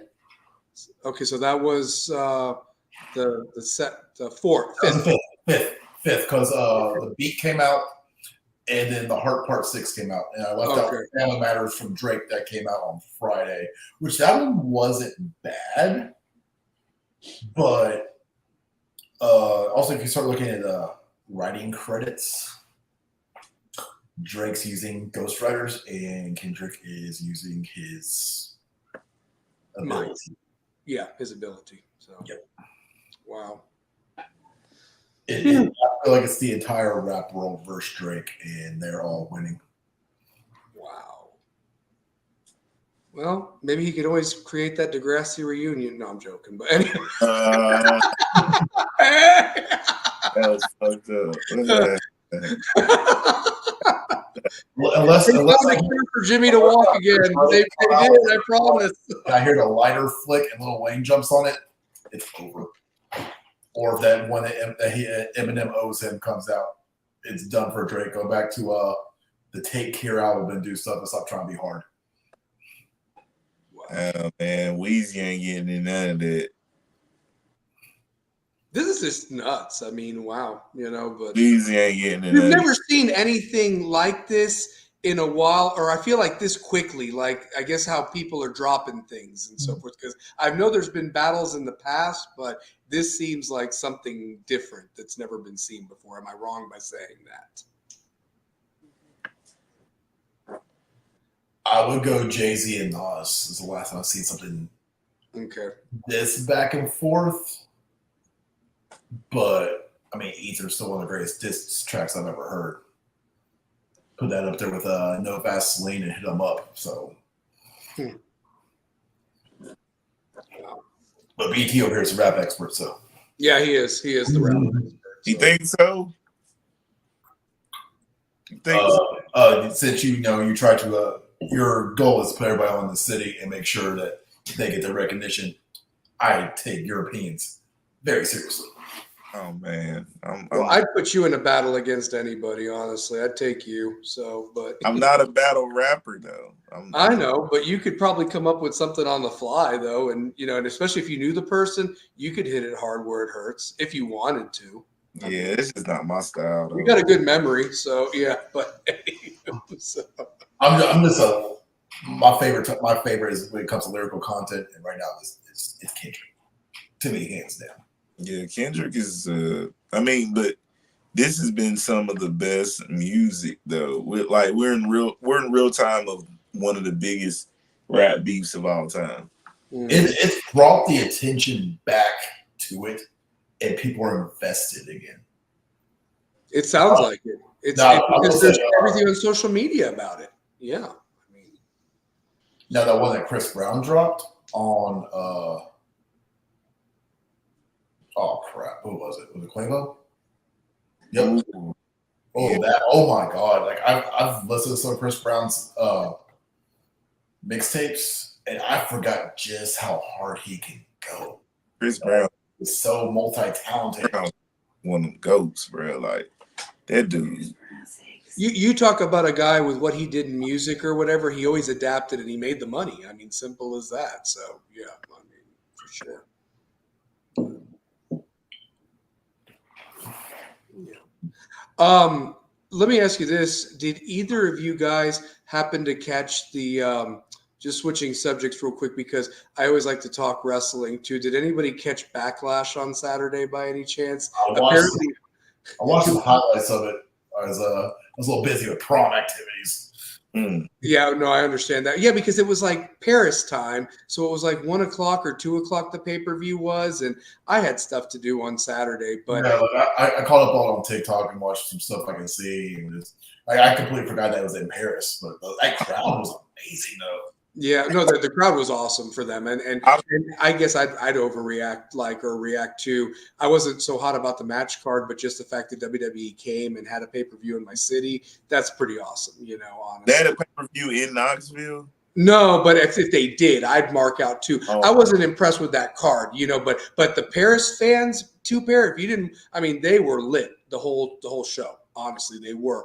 The highlight for me is this impending bloodline civil war that seems like it's going to be coming with Solo Sikoa and the Tonga, and all that.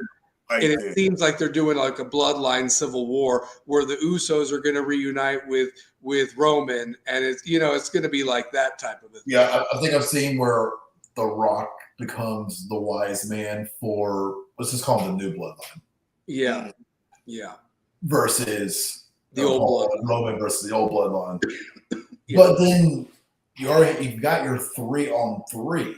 Mm-hmm. We get first Roman.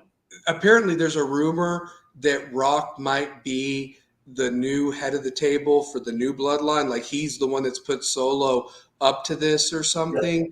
Yeah. And then I think Jacob Fatu is going to join the old bloodline or whatever. Like when they Rikishi back.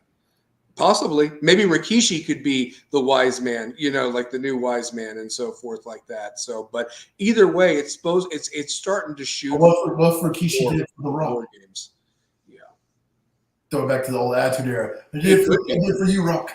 Because there was some personal stuff back then where he said, "Oh, shut your mouth, you thong-wearing fatty." I mean, that's what he said. He did. I did it for the Rock. I did it for. Oh, shut your mouth. Yeah, when he hits Stone Cold or something like that.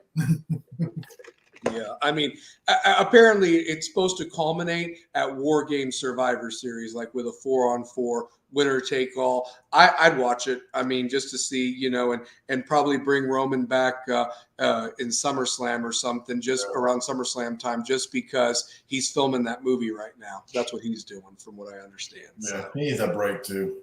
Yeah.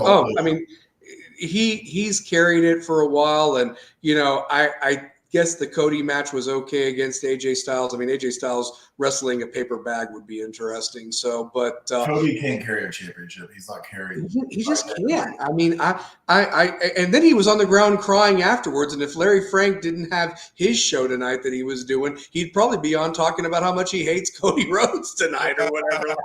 So, I asked Larry. I said, was he crying again after the? I mean, that's all this guy does is cry. So, I mean.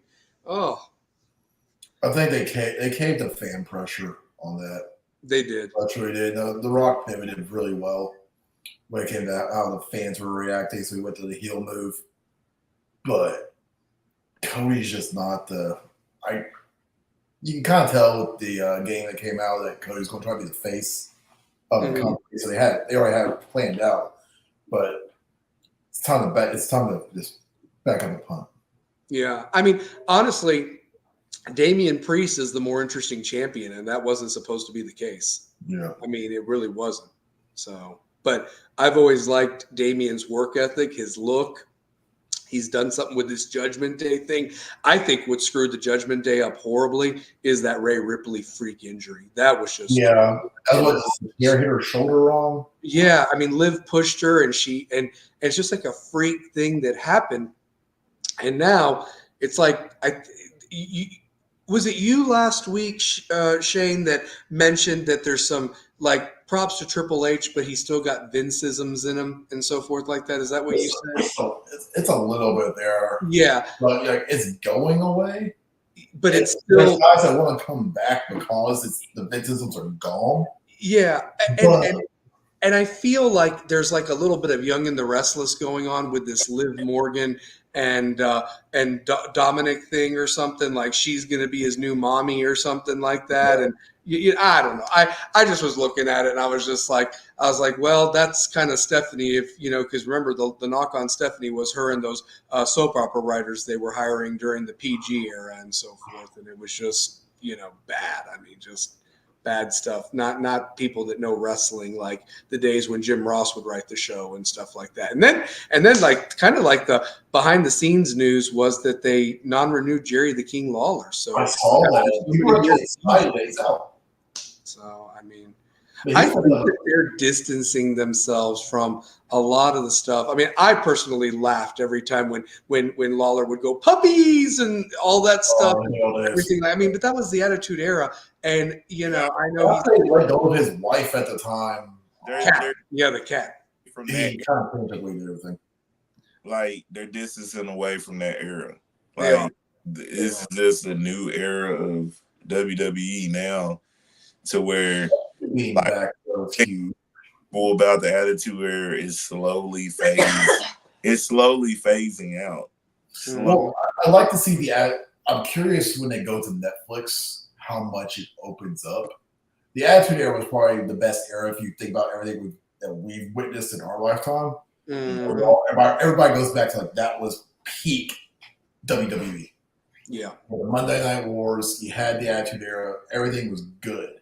Yeah. And you had three promotions. You had three legit promotions. Yeah. I mean, ECW wasn't as well known, but damn it, they held their own and they had their own following. And the other two were rating their talent. I mean, they really were. So ECW paved the way for what we see now and what we saw back then, because Vince took the ideas once they went under. He saw that it was working, but you still had Vince controlling every aspect of it to make it like. I think you're right, Shane. It's going to be very interesting if I hear an F-bomb like on that Netflix. You know what I mean? Like if you see more of the stuff with the Rock and TKO, like he's got some ownership in that, and also he's staying in character when he's doing his promos via social media. That's showing you which way it's headed.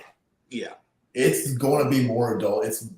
You look at the way everything is now in society and what everybody's exposed to and what we see compared to what we grew up with, it's more acceptable now. It is. You're going to see different. You're going to see stuff. I have a feeling that when it goes to Netflix, it's going to be a lot more adult oriented when it comes to things. We're going to see things that we hadn't seen ever. But I'm positive that shit's going to be freaking entertaining. Do you want to know something WWE can't forget? And I feel like, and no disrespect to kids, because you've got kids, I've got grandkids and so forth. And, I want this guy's shirt and everything. Let me just tell you this. You have a wrestler that is like some badass. I mean, just think about when we were teenagers, there were 20, 30-year-olds buying Stone Cold Steve Austin stuff. Yep. So don't tell me that they won't spend their money if there's a wrestler that, you get behind and, flips off their boss and everything like that. Like they'll buy the merch. I mean, so yeah. I mean, it ain't just about the kids. And my son's got into it now, and I'm like, dude, like just just wait. Yeah, just wait. I mean, honestly, he's a little bit younger, but like in terms of, it's interesting that your kid is now going to be like what we were when the Attitude Era hits. And this My son's going into middle school. That's about the time frame, the Attitude Era. Yeah, 96, Probably 96, about 97. Yeah, 96, 97 was that. So, yeah. And like that's peak era of Stone Cold, Rock, Triple H. Mm-hmm. Yeah. And all Undertaker is really taking off. You're seeing it again. Yeah. Yeah. And they've got some wrestlers that are decent on the mic and look the part too, honestly, So, and if they take the handcuffs off, look out. I mean, honestly. So you can see them slowly coming off, I think, Rock with his TKO ownership part and what he's doing in his social media promos lets you know which way everything is heading. Because he is flat out dropping every bomb he can. He doesn't care. And he knows he can get away with it because of where he is. Because even that one where it's like, oh, wait, camera stuff's like, he basically said, I don't give a F what the production staff says. I'm not done.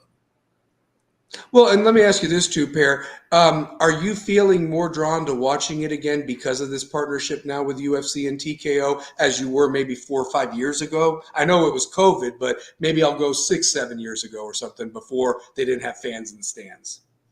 Yeah, man, I feel like they've got my interest back because I'm seeing what happens at like every match, like the last night of Raw or like the last night of SmackDown.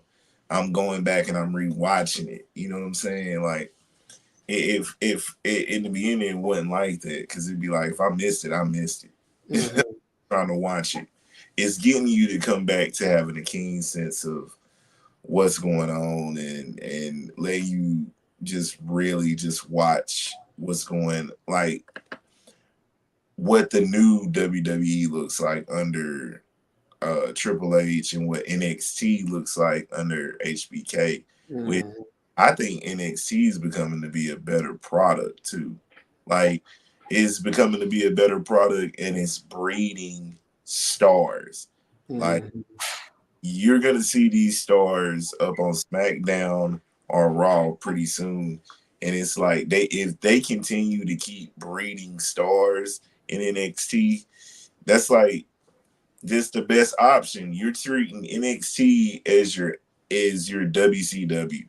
Mm-hmm. Yeah. So AEW wants to be in the class of WWE. But it's like it's still not seen as that type of promotion. Mm-mm. Where it feels like it's maybe just a souped up version of World Class Championship Wrestling is what it feels like. A lot of money's being thrown at it for paying guys that are well past their prime, and it just sounds like WCW. I mean, it does. And here's the other thing too. It's funny that you mentioned about NXT. I think that where the disconnect was when Triple H was running NXT, Kevin Dunn would give up on a wrestler if he couldn't market them or something like that. Vince and Kevin, if they didn't like them, they were going to go nowhere. I think HBK and Triple H are on the same size, or I should say, they're on the same page rather, that, hey, he was this successful here. Don't make him be something stupid over here. Push him. You know what I mean? And I think they're more on sync. So try to change their gimmick up as they move from one to the other, but also allowing the guys come from the other promotions, like the Japanese ones, to carry their gimmick over now. Mm-hmm. It's huge, like because you built that fan base off of who you were there. And if it doesn't work once you get over here, it's okay. Then you make the switch, but they're allowing them to carry over, which brings the fans over, which brings more. And once another thing going away from the way it was, let's go with Paul Heyman's Hall of Fame speech. Oh, it's fire. Dope level. Mm-hmm. But that's like you would never got that under Vince. Ever. No. But Triple H allowed him to be him, and that's what we're seeing now. And I'm actually glad to see Stephanie back. Oh, I am too. I've got a question off the top of your heads because I have to look it up. Eric Bischoff's not in the Hall of Fame, is he? I don't think so. All right, here's the deal. You got to put that man in the WWE Hall of Fame because he was actually very interesting as Raw general manager from 2003 to 2005. He really was, and so forth. I almost wonder if there's bad blood there between who's left in the company. Yeah. Well, I mean, I'll tell you this. I don't know if Bischoff making a huge bunch of changes, but yeah. I mean, I don't think Triple H had anything against Bischoff. I mean, hell, Triple H was champion for the majority of those years he was general manager on Raw. So, I mean, and if anything, I always thought Stephanie had beef with old Heyman, and that seems to have been completely, she married the wrong Paul. Oh my God, I'm telling you. Well, all right, guys. Well, let me just say this: Friday night, 6:00, Corryton. The scrimmage, West, Gibbs, us having a show, going to be something I've Are they charging to get into the scrimmage? I've not heard. So, but I've got money. If they do, we party. So, Don't ask what's in my cup. Yeah. If they do, we party. We party. So, I say that all the time. Like if you're around me or whatever, like that's like, oh man, we got the money, we party, we good. So, but anyway, our night at Bull Feathers that turned into hitting closing at Icona Joe. Oh yeah, that was serious that night, man. Hey, that was a good celebration for the championship. And just think, you were still on the Bearden side. We can have that same similar, after this December or whatever. So Two Pair can come to Bull Feathers. We can karaoke together. It was fun. It really was that night. So yeah. But yeah, show up, and I'm excited about how this live show is going to go, and we're going to have a lot of fun with it and so forth. But Shane, any last thoughts, brother? Because I'm excited about Friday. I feel like a kid on Christmas. I'm ready. I need my football fix with my son. Not sure if he's going to play this year, and I'm not coaching for the first time, so my spring's been up. I need some football. I need football. I do too. My evenings don't feel the same anymore. I'm used to coaching. I'm used to being at practice at 5:30. Not getting home till 9 o'clock. It's different. I need football back now. We need to get him to play somewhere. We need to get him in the West Youth League if he needs to play. He would be in the MAC League this year. In the MAC League, wow. Okay. So I need a West address. I can get you one. I'll get you one.